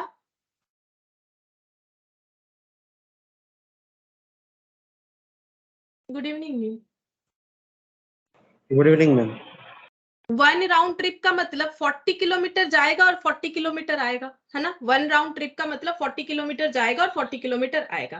अब हम लोग को कैसे कैलकुलेट करना पड़ेगा, ये देखो हम लोग क्या कैलकुलेट करेंगे, कॉस्ट पर पैसेंजर किलोमीटर। ठीक है, अब ये लोग क्या डिसाइड करना चाह रहे हैं, ये लोग ये डिसाइड करना चाह रहे हैं कि एक एक पैसेंजर से एक एक पैसेंजर को 1 किलोमीटर ले जाने का इनका खर्चा कितना आता है। अब खर्चा भी बता दिया है, देखो क्या क्या खर्चा है ये यहाँ पर बता दिया है, लेकिन इसको जब हम लोग मतलब बनाएंगे ना, इसको स्टेटमेंट फॉर्मेट में बनाएंगे, मतलब इसका जो सोल्यूशन होता है स्टेटमेंट फॉर्मेट में होता है। और खर्चे को हम लोग 3 हेड में डिवाइड करते हैं। 3 हेड मतलब एक हो जाता है फिक्स्ड खर्चा, एक होगा फिक्स्ड जिसको हम लोग बोलते हैं स्टैंडिंग, यहाँ पर स्टैंडिंग या फिक्स्ड बात एक ही है। दूसरा हो जाएगा रनिंग या फिर वेरिएबल, रनिंग या फिर वेरिएबल इस हेड में डिवाइड करेंगे। और एक हो जाएगा मेंटेनेंस चार्जेस, जहां पर ये रिपेयर मेंटेनेंस हमेशा आएगा। ठीक है, अब कैसे डिसाइड करेंगे कि कौन सा रनिंग या वेरिएबल खर्चा है और कौन सा फिक्स्ड या स्टैंडिंग खर्चा है। देखो अगर ऐसा कोई खर्चा है जो ट्रांसपोर्टेशन सर्विस जैसे बस है, ये बस चले या ना चले जो खर्चा हमें देना ही पड़ेगा वो हम लोग का फिक्स्ड हो जाएगा। अब हम एक एक खर्चा पूछते हैं, बताओ ड्राइवर का सैलरी, क्लीनर या कंडक्टर को जो सैलरी दे रहे हैं वो फिक्स्ड होगा, रनिंग होगा कि मेंटेनेंस होगा।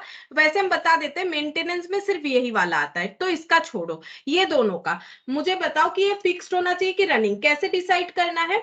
बस चले या ना चले, अगर खर्चा हमें देना पड़ेगा तो वो फिक्स्ड हो जाएगा। जैसे मान लो रेंटेड हाउस जो होता है, अगर कोई रेंट वाले घर पे रहे, वो अगर 2 महीना नहीं भी रहता है तो भी उसे रेंट देना पड़ेगा, ठीक है, वो होता है फिक्स्ड खर्चा। लेकिन ऐसा खर्चा जो बस चलेगा तभी देंगे, अदरवाइज नहीं देंगे, वो वेरिएबल होता है। तो मुझे बताओ, सैलरी जो ड्राइवर का है, क्लीनर का है, कंडक्टर का है, ये वेरिएबल होगा कि फिक्स्ड होगा? मैम फिक्स्ड होगा। फिक्स्ड होगा, ठीक है। अब कोई ऐसा मत सोचो कि यहाँ पर ना कभी कभी वेजेस दे देता है, ठीक है, तो वेजेस का मतलब ये वेरिएबल हो जाएगा, ऐसा नहीं होता है नॉर्मली। क्यों नहीं होता है?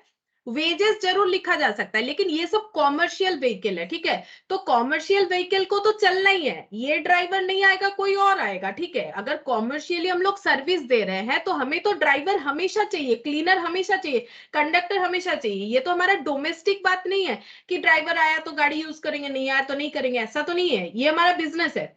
तो वेजेस देने से भी ना इसे फिक्स्ड में लिखना चाहिए। लेकिन कभी कभी तुम लोग देखोगे, अपने मैट में देख सकते हो कि वेजेस को वेरिएबल में भी लिया है, तो ये इससे कोई प्रॉब्लम नहीं है। अगर तुम लोग हमेशा सैलरी और वेजेस को फिक्स्ड में दोगे, जैसे कि हम बोल रहे हैं, तो भी पूरा नंबर मिलेगा, कोई प्रॉब्लम नहीं है, ठीक है। सैलरी वेजेस जब भी दिखेगा फिक्स्ड में दे सकते हो। लेकिन कभी कभी तुम लोग को दिखेगा अपने मैट में कि कभी वेजेस लिखा हुआ है तो उसे वेरिएबल में डाल दिया। लेकिन कंसेप्ट थोड़ा सा सोचो, हम लोग अपना बेसिक नॉलेज लगाएंगे कि कॉमर्शियल व्हीकल्स है, तो फिर कॉमर्शियल व्हीकल बैठा थोड़ी ना रहेगा, वो तो चलेगा ना, तो फिर सैलरी तो फिक्स्ड ही होगा। अब ये ड्राइवर नहीं है तो किसी और को देंगे, वेजेस भी फिक्स्ड होगा, चाहे उससे सैलरी बोलो या वेजेस बोलो, तो हमेशा फिक्स्ड होगा। अच्छा, सैलरी टू सुपरवाइजर बोल रहा है, ये क्या होगा, फिक्स्ड या variable? Salary to supervisor fixed या variable? Supervisor ma'am fixed. Fixed. Fixed. अच्छा, डीजल और ऑयल का खर्चा, मतलब गाड़ी को चलाने के लिए जो वेरिएबल। डीजल, वेरिएबल, क्योंकि अगर गाड़ी नहीं चलेगा तो डीजल ऑयल का खर्चा नहीं होगा। रिपेयर मेंटेनेंस, मेंटेनेंस में दे दो हमेशा। टैक्स और इंश्योरेंस का खर्चा, बोलो क्या ये गाड़ी चलने पे डिपेंड करता है कि गाड़ी ज्यादा चलेगा तो मुझे फिक्स्ड होगा। फिक्स्ड होगा, क्योंकि ये रोड टैक्स का बात हो रही है, ये सब फिक्स्ड होता है। इंश्योरेंस करवा रखे हो अपने बस का, तो पैसे मतलब गाड़ी चलाओ या ना चलाओ, इंश्योरेंस का खर्चा हमें भरते जाना है। डेप्रिसिएशन, ये क्या होगा, डेप्रिसिएशन का खर्चा? फिक्स्ड परसेंट होता है इसके लिए फिक्स्ड। देखो, डेप्रिसिएशन का खर्चा कभी कभी फिक्स्ड भी होता है, कभी कभी वेरिएबल भी होता है, ठीक है। अब यहाँ पर देखो, यहाँ पर डेप्रिसिएशन हमें बता दिया है तो हम लोग फिक्स्ड में ही लेंगे। अब वेरिएबल कब होगा, कब फिक्स्ड होगा, वो हम बताएंगे। अगर हम लोगों का डेप्रिसिएशन जो है जिस पे लग रहा है, जैसे यहाँ पर बस पे लग रहा है, बस बस जो यूज हो रहा है, तो यहाँ हमें बता दिया है तो ये फिक्स्ड मानेंगे। लेकिन कभी कभी होगा हमें व्हीकल का कॉस्ट बता देगा, हम लोग को डेप्रिसिएशन निकालना पड़ेगा। तब डेप्रिसिएशन अगर हम लोगों को एस्टिमेटेड यूजफुल लाइफ ईयर में दे देगा तो हम लोग फिक्स्ड करेंगे, ठीक है। और अगर एस्टिमेटेड यूजफुल लाइफ जो है वो ईयर में नहीं देके किसी और तरीके से देगा तो हम लोग वेरिएबल कर सकते हैं, ठीक है। हम वो वाला बता देंगे जब पॉइंट आएगा, फिलहाल इसको हम लोग फिक्स्ड में ही लेंगे। यहाँ पर हमें किस तरह से डेप्रिशिएट कैलकुलेट किया है कुछ नहीं पता, अगर कुछ नहीं पता होता है हमेशा फिक्स्ड लेना चाहिए। अब इंटरेस्ट का खर्चा, ये क्या होगा, मान लो लोन वोन लिया है तो इंटरेस्ट देना पड़ रहा है, तो ऐसा थोड़ी है कि बस नहीं चल, फिक्स्ड होगा ना, बस चले या ना चले इंटरेस्ट तो देना पड़ेगा। तो हम लोगों ने पहले सारे खर्चे जो है वो आइडेंटिफाई कर लिए कि किस तरह से हमें डिवाइड करना है, क्योंकि इसको जब हम लोग प्रेजेंटेशन करेंगे तो हम लोग को ये देखना पड़ेगा। अब देखो, खर्चा तो हमें दे ही दिया है, टोटल खर्चा कितना है 1,44,000।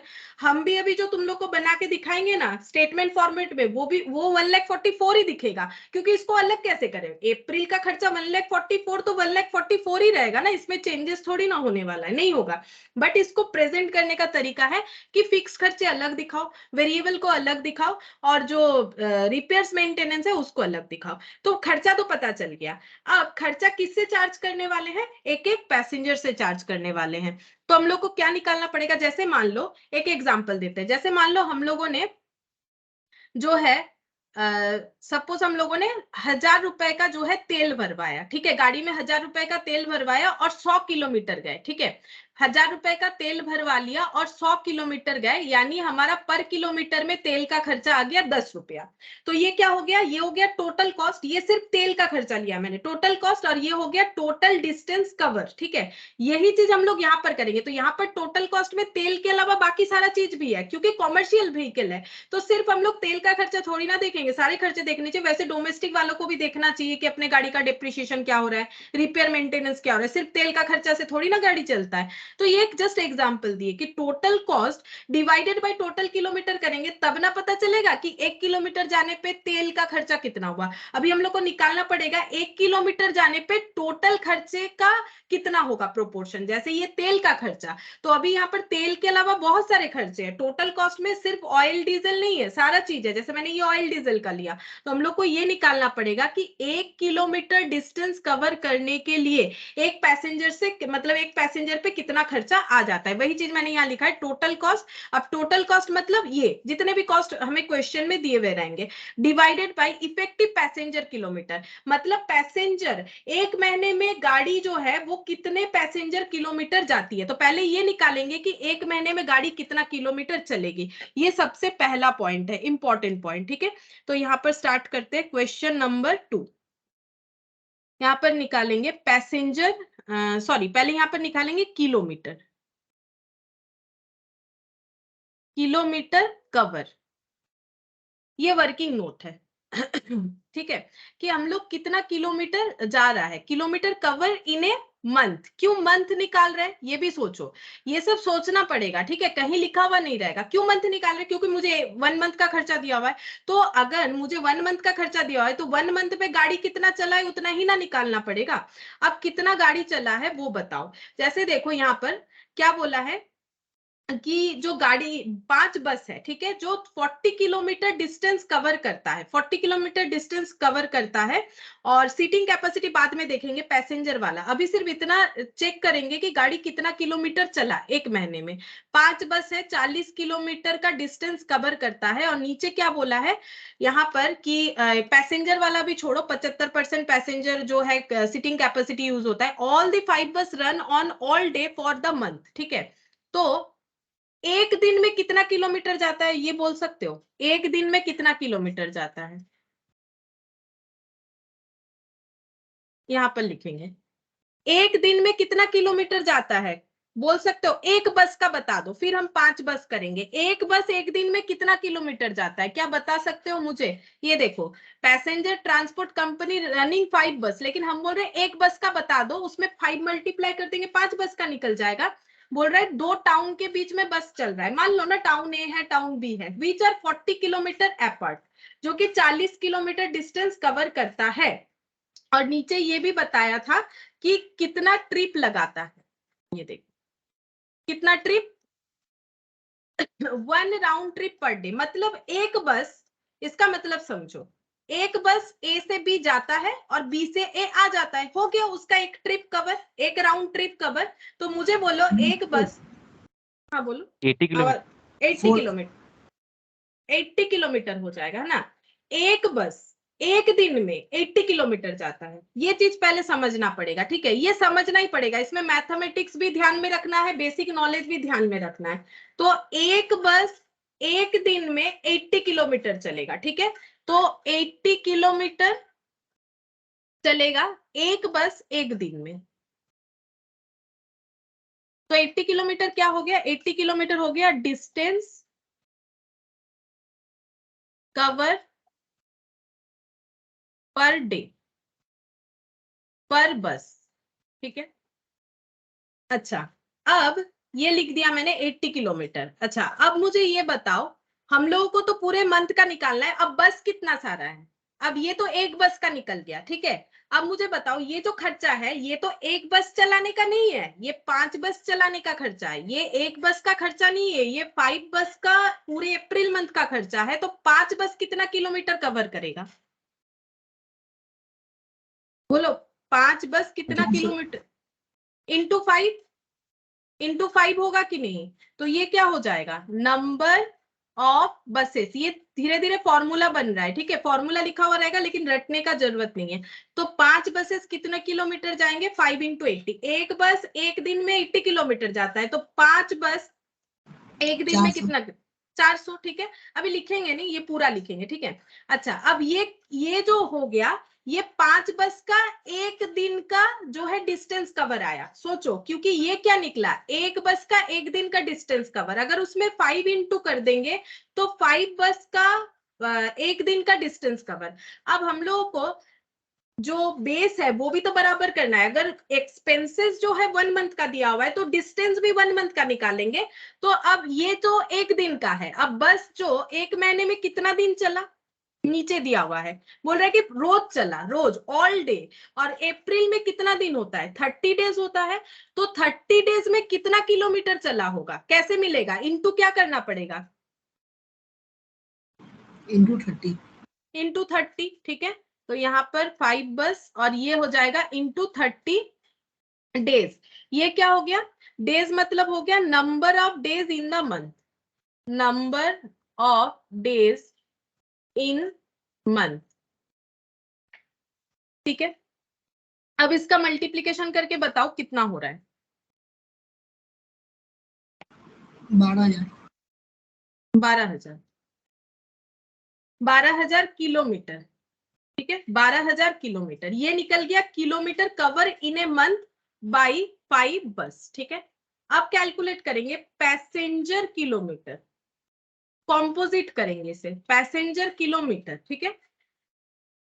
पैसेंजर किलोमीटर कैसे निकलेगा, किलोमीटर इंटू पैसेंजर करके, ठीक है। किलोमीटर इंटू पैसेंजर, तो किलोमीटर तो हम लोगों ने निकाल लिया है 12,000 किलोमीटर। अब हम लोग ये वाला पैसेंजर किलोमीटर भी क्या निकाल रहे हैं, इन ए मंथ बाई 5 बसेस, ठीक है, बाई 5 बसेस।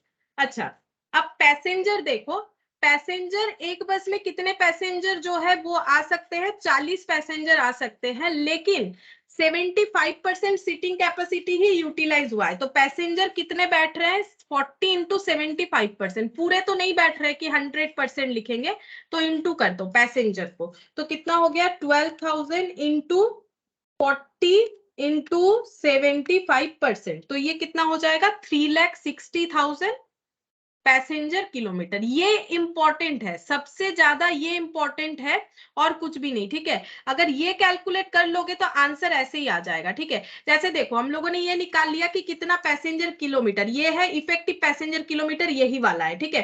अब अगर तुम लोग 1,44,000 ये टोटल कॉस्ट है, ठीक है, इसमें अगर डिवाइड कर दोगे ना, ये जो इफेक्टिव पैसेंजर किलोमीटर आया दैट इज 3,60,000, तो ऐसे ही तुम लोगों को आंसर मिल जाएगा। 1,44,000 डिवाइडेड बाय 3,60,000 यानी 0.40, ठीक है। ये क्या है, ये रुपीज है, ये क्या है, ये किलोमीटर है, पैसेंजर किलोमीटर है, सिर्फ किलोमीटर नहीं है, तो ये क्या हो जाएगा रुपीज 0.4 पैसेंजर किलोमीटर। मतलब क्या हो गया, एक पैसेंजर को 1 किलोमीटर लेके जाने के लिए खर्चा हो जाता है 0.40, मतलब 40 पैसा। ये कौन से जमाने का बात है पता नहीं, जो भी हो 40 पैसा इनका खर्चा हो जाता है, ठीक है। अच्छा, अब हम लोग को क्या करना है, अभी देखो ये मैंने धीरे धीरे इसीलिए सिखाया इतना अलग अलग करके, क्या होगा इसके बाद हम ये दोनों को कंबाइनली भी करेंगे धीरे धीरे आगे जाके। ये चीज समझना जरूरी है, पहले हम लोग निकालेंगे कि जितने टाइम पीरियड का हम लोग को दिया है उतने टाइम पीरियड में कितना किलोमीटर गया है व्हीकल, और अगर पैसेंजर है तो पैसेंजर किलोमीटर, ठीक है। अब हम लोग को क्या करना है, इस 1,44,000 को थोड़ा सा प्रेजेंटेशन करना है, जो एक साथ दिया हुआ है उसे हमें अलग अलग करके दिखाना है, ठीक है। तो हम लोग क्या लिखेंगे, इस तरह से लिखेंगे स्टेटमेंट, यहाँ पर हमारा मेन सोल्यूशन स्टार्ट हो रहा है। Statement of cost per passenger kilometre,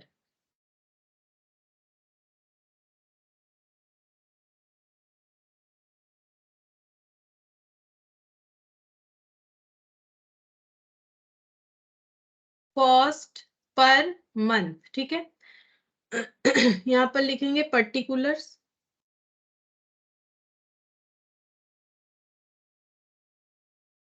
यहाँ पर और एक कॉलम भी बना सकते हैं, कॉस्ट पर पैसेंजर किलोमीटर का, मतलब जिसका आंसर जो है हम लोग इस कॉलम में लिख देंगे, कॉस्ट पर पैसेंजर किलोमीटर।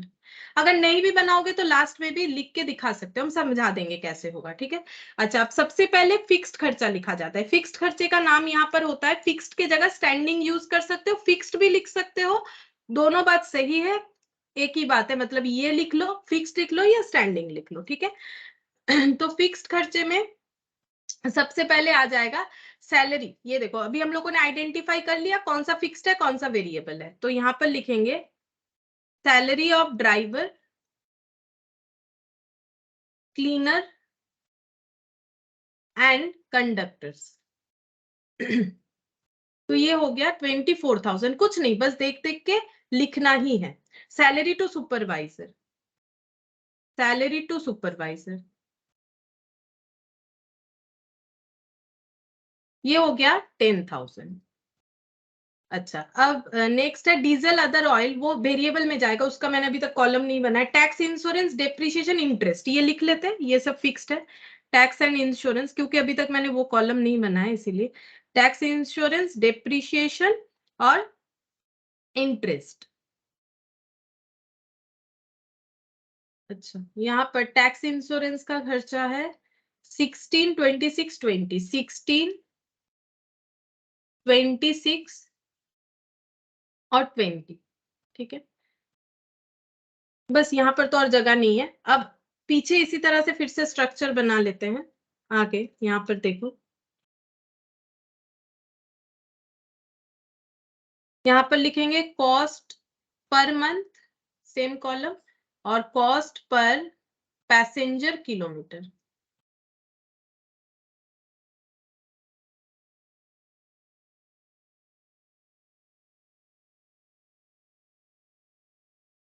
अच्छा, यहाँ पर लिखेंगे, देखो ये जो स्टैंडिंग चार्जेस हुआ ना, इसका मतलब फिक्स चार्जेस, इसका टोटल कर लेंगे। ठीक है, तो इसके नीचे लिखेंगे टोटल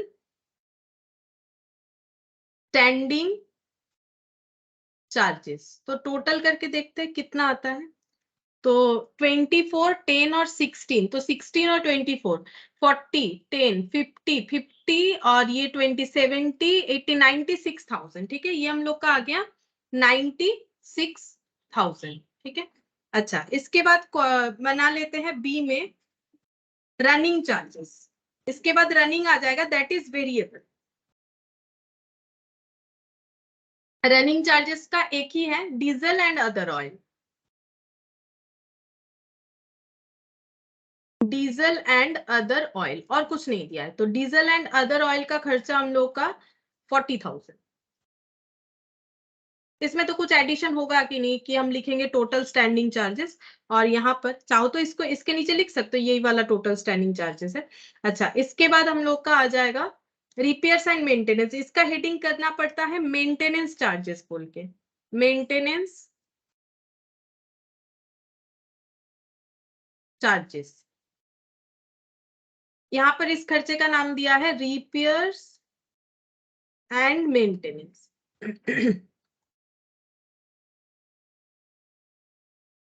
रिपेयर्स एंड मेंटेनेंस का खर्चा है 8,000। ठीक है, यहाँ पर लिख दिया मैंने 8,000।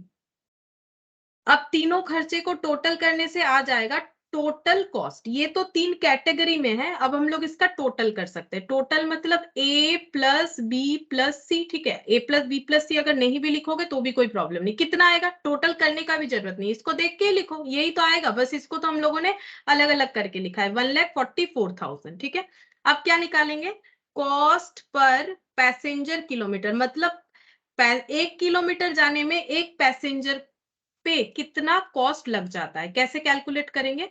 ये जो हम लोग का वैल्यू निकल के आया है, ये यहां पर करेंगे। देखो, ये वाला जो कॉलम बना रखा है ना, इधर करेंगे।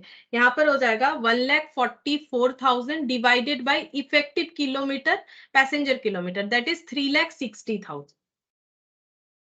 यहाँ पर डिवाइड करके लिखते हैं 3,60,000। तो ये आ जाएगा हम लोगों का 0.40। ठीक है, 0.40 यहाँ पर हो गया। अब ऐसे भी प्रेजेंटेशन कर सकते हैं, ये जैसे मैंने करके दिखाया, ये देखो जैसे मैंने करके दिखाया कि यहाँ पर लिख दिया। और एक तरीके से भी होता है, जैसे मान लो जब टोटल स्टैंडिंग चार्जेस आया तो वहां पर हम लोग एक बार कॉस्ट पर पैसेंजर किलोमीटर निकालेंगे, यहाँ पर निकालेंगे, यहाँ पर, मतलब तीनों खर्चे का अलग अलग कॉस्ट पर पैसेंजर किलोमीटर निकालेंगे। जैसे ये देखो 96,000, यहाँ पर ऐसे कर सकते हैं, जरूरी नहीं है करना। ठीक है, टाइम ज्यादा जाएगा, लेकिन एक बार हम दिखा देते हैं क्योंकि वैसा भी तुम लोग को दिखेगा मैट में। तो 96,000 डिवाइडेड बाई 3,60,000, मतलब अलग अलग करके निकाल रहे हैं, डिवाइडेड बाई 3,60,000 तो भी होगा, दिखा देते हैं। तो 96,000 डिवाइडेड बाई 3,60,000 ये आ जाता है 0.2666, ऐसे आ रहा है, तो 0.267। ठीक है, अब ये जो रनिंग चार्जेस था उसको अगर अलग से निकालोगे तो 40,000 डिवाइडेड बाई 3,60,000, तो ये कितना आ जाएगा, 40,000 डिवाइडेड बाई 3,60,000, तो ये हो गया 0.111। मैंने 3 डेटा लिया, 111 करके रनिंग है, ठीक है। और 8,000 डिवाइडेड बाई 3,60,000, तो ये देख लेते कितना होता है। 8,000 डिवाइडेड बाई 3,60,000, तो ये हो जाएगा 0.022 ऐसे आ रहा है। इसके बाद 22 कंटिन्यू है, मैंने इतना ही लिया है। अब क्या करेंगे, ये टोटल कर सकते हैं। टोटल करो, देखो कितना आ रहा है। ये लिखते हैं हम 0.022 प्लस 0.111 प्लस 0.267, टोटल करो, देखो 0.4 ही आ रहा है, ठीक है, 0.4 आ रहा है। ऐसे भी निकाल सकते हो, या फिर इतना इंडिविजुअली करने से टाइम ज्यादा जाएगा, तो हम यही बोलेंगे इंडिविजुअली करने का कोई भी जरूरत नहीं है, लास्ट में जाके टोटल करके निकाल लोगे तो भी चलेगा। आंसर दोनों केस में सेम आएगा, और दोनों तरीके से हम लोग कर सकते हैं, कोई रेस्ट्रिक्शन नहीं कि ऐसा ही करना है कि ऐसा ही करना है, ठीक है। लेकिन अगर ऐसे करके करोगे तो जब टोटल स्टैंडिंग हो जाएगा उसका अलग से निकालना है, डीजल सॉरी रनिंग का अलग से निकालना है, मेंटेनेंस का अलग से निकालना है, फिर टोटल कर देना है, या फिर इस तरह से निकालना है। तो ये बेटर तरीका है, इसमें हमें ज्यादा लिखने का जरूरत नहीं होगा, जबकि इसमें हमें ज्यादा लिखने का जरूरत होगा। और दोनों कॉलम में ऐसे रुपीज लगा लो, ये सब रुपीज में आंसर आएगा हम लोग का, ठीक है। अच्छा, कॉस्ट वैसे लिखा हुआ है, अगर नहीं भी लिखोगे तो भी चलेगा। तो ये हम लोग का क्वेश्चन 2 हुआ। तो समझो बात को, ये तो हम लोग जो है अपने क्वेश्चन से ही कर पाएंगे, मेनली है इसको सीखना, ये सीखना पड़ेगा और कुछ नहीं। ये सीखोगे तो आंसर कर पाओगे। अच्छा, अब चलो क्वेश्चन नंबर 3।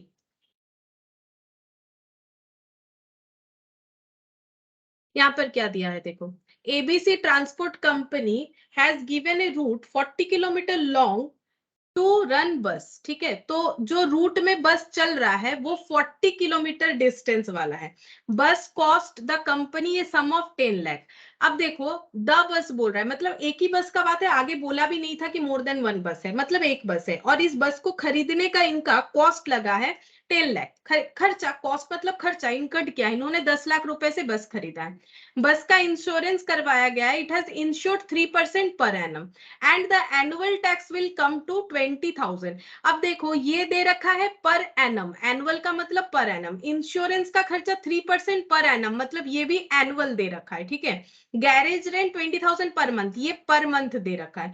एनुअल रिपेयर्स ये दे रखा है, मतलब रिपेयर्स भी ईयरली बेसिस पे दे रखा है। Bus likely to last for 2.5 years, मतलब ये बस जो है ये 2.5 ईयर्स चलेगा। जैसे हम लोग डेप्रिसिएशन लगाते हैं ना एसएलएम मेथड में, तो वहां में एस्टिमेटेड यूजफुल लाइफ देता है, तो ये भी बस का एस्टिमेटेड यूजफुल लाइफ है कि 2.5 ईयर्स बस चलेगा। ये यूज होगा और ये यूज होगा, दोनों चीज डेप्रिसिएशन कैलकुलेट करने के लिए। आगे पढ़ते हैं, देखो driver salary will be 30,000 per month, अब ये देखो पर मंथ दे रखा है। And the conductor salary will be 25,000 per month, ये भी देखो पर मंथ दे रखा है। In addition to 10% of takings as commission, बोल रहा है ये तो सैलरी तो इनको मिलेगा ही मंथली, और उसके साथ साथ कमीशन मिलेगा 10%। किसके ऊपर कमीशन कैलकुलेट करना है, टेकिंग्स। टेकिंग्स का मतलब होता है सेल, ठीक है, मतलब बस का जो सेल होगा उसके ऊपर इनको 10% कमीशन मिलेगा। To be shared by the driver and conductor equally, मतलब टोटल सेल अगर 100 रुपए का होगा, इनको कमीशन 10 रुपए मिलेगा, जिसमें से ड्राइवर जो है वो 5 रुपया ले लेगा और जो कंडक्टर है वो भी 5 रुपया ले लेगा, इक्वली डिवाइड कर लेगा। ये चीज बता रहा है, ठीक है। अच्छा, अब आगे क्या बोला है, cost of stationery 1,000 per month, जो भी स्टेशनरी यूज होता है वो पर मंथ है, मतलब 1,000 पर मंथ। मैनेजर कम accountant salary 17,000 per month, manager कम अकाउंटेंट रखा है इन्होंने, इसका भी सैलरी पर मंथ दे रखा है। पेट्रोल ऑयल विल भी 500 पर 1,000 किलोमीटर, इसका क्या बता रहा है, बोल रहा है कि पेट्रोल और ऑयल जो है उसका यहाँ पर बता रहा है 500 रुपए खर्चा करने पे, 500 रुपए का पेट्रोल और ऑयल जो है गाड़ी में डालने से 100 किलोमीटर गाड़ी जाएगा, ठीक है।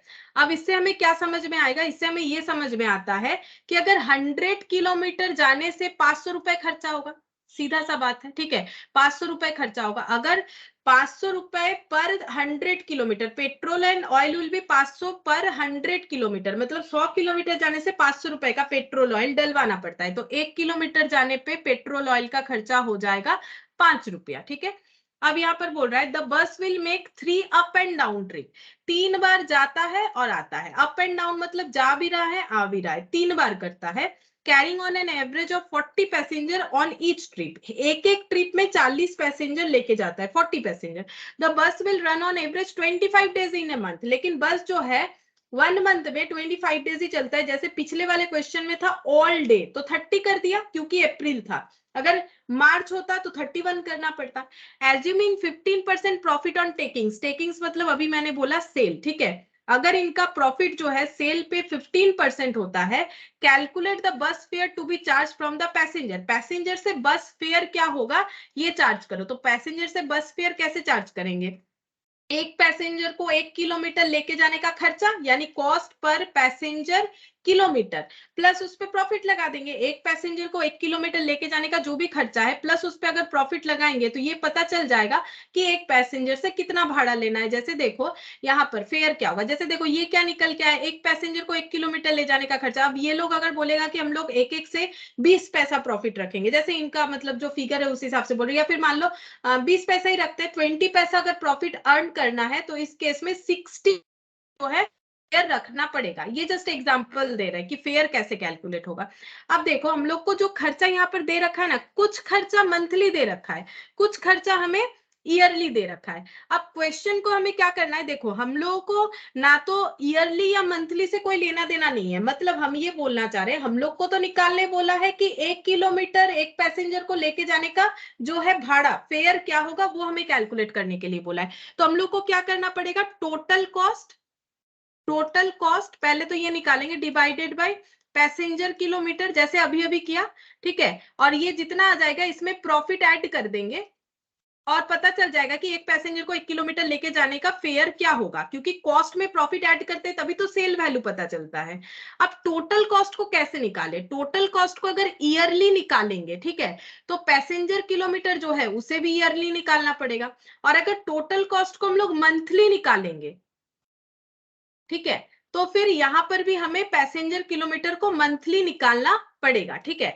तो या तो मंथली कैलकुलेट कर लो या तो ईयरली कैलकुलेट कर लो, डिवाइड करने से दोनों केसेस में सेम ही आंसर आने वाले, इससे कोई फर्क नहीं पड़ेगा, ठीक है। तो हम लोग क्या करेंगे, देखो यहाँ पर कुछ भी एक तरीके से कर सकते हो, मंथली भी कर सकते हो ईयरली भी कर सकते हो। हम एक काम करते हैं मंथली करके दिखाते हैं, देखो कैसे होगा। पहले हम लोग ये निकालेंगे टोटल किलोमीटर रन, ठीक है, फिर टोटल पैसेंजर किलोमीटर रन, यहां पर निकालते हैं टोटल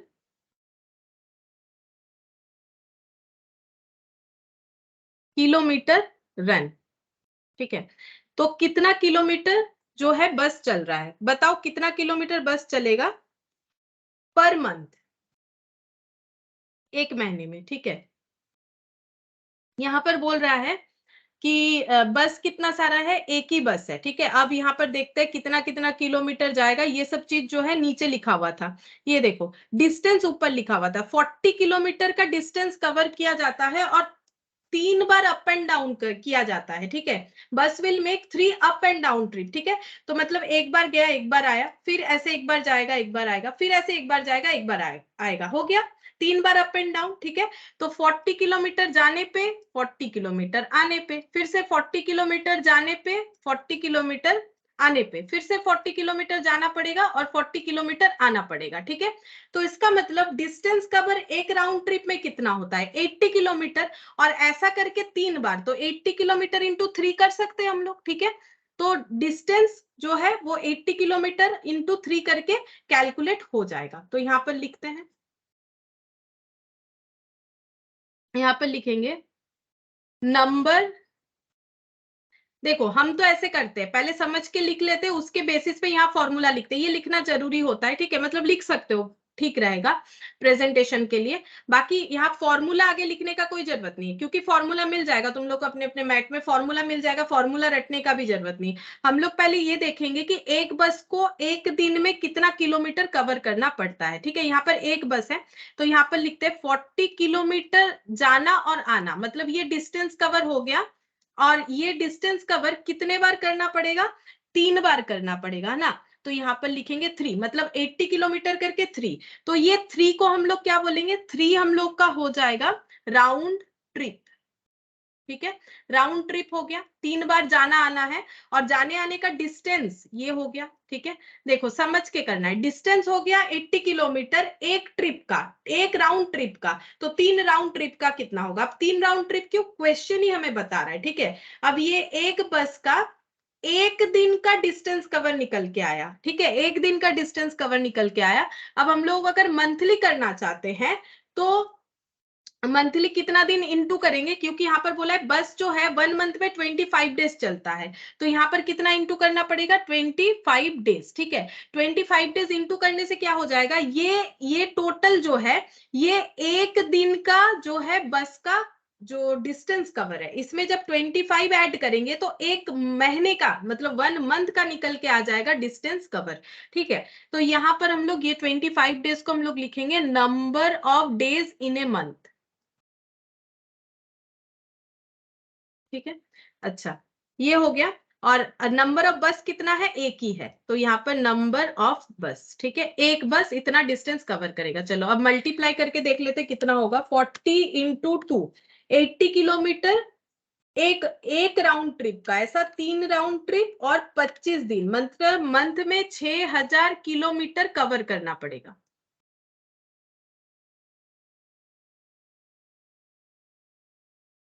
मंथली जो है 6000 किलोमीटर कवर करना पड़ेगा। ठीक है, 6000 किलोमीटर।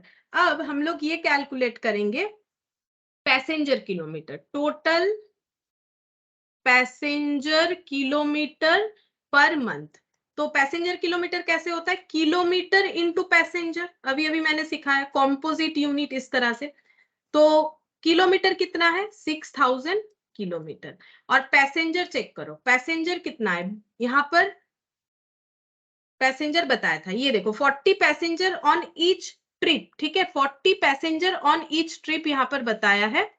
और ये नहीं बोला है कि कितना परसेंट कैपेसिटी यूटिलाइज किया जाएगा, जैसे पिछले वाले क्वेश्चन में बताया था, तो 40 पैसेंजर का 40 पैसेंजर ही कैरी किया जाता होगा, इसीलिए कुछ नहीं बताया है। तो 40 यहाँ पर मल्टीप्लाई कर देते हैं, तो ये आ गया 2,40,000 पैसेंजर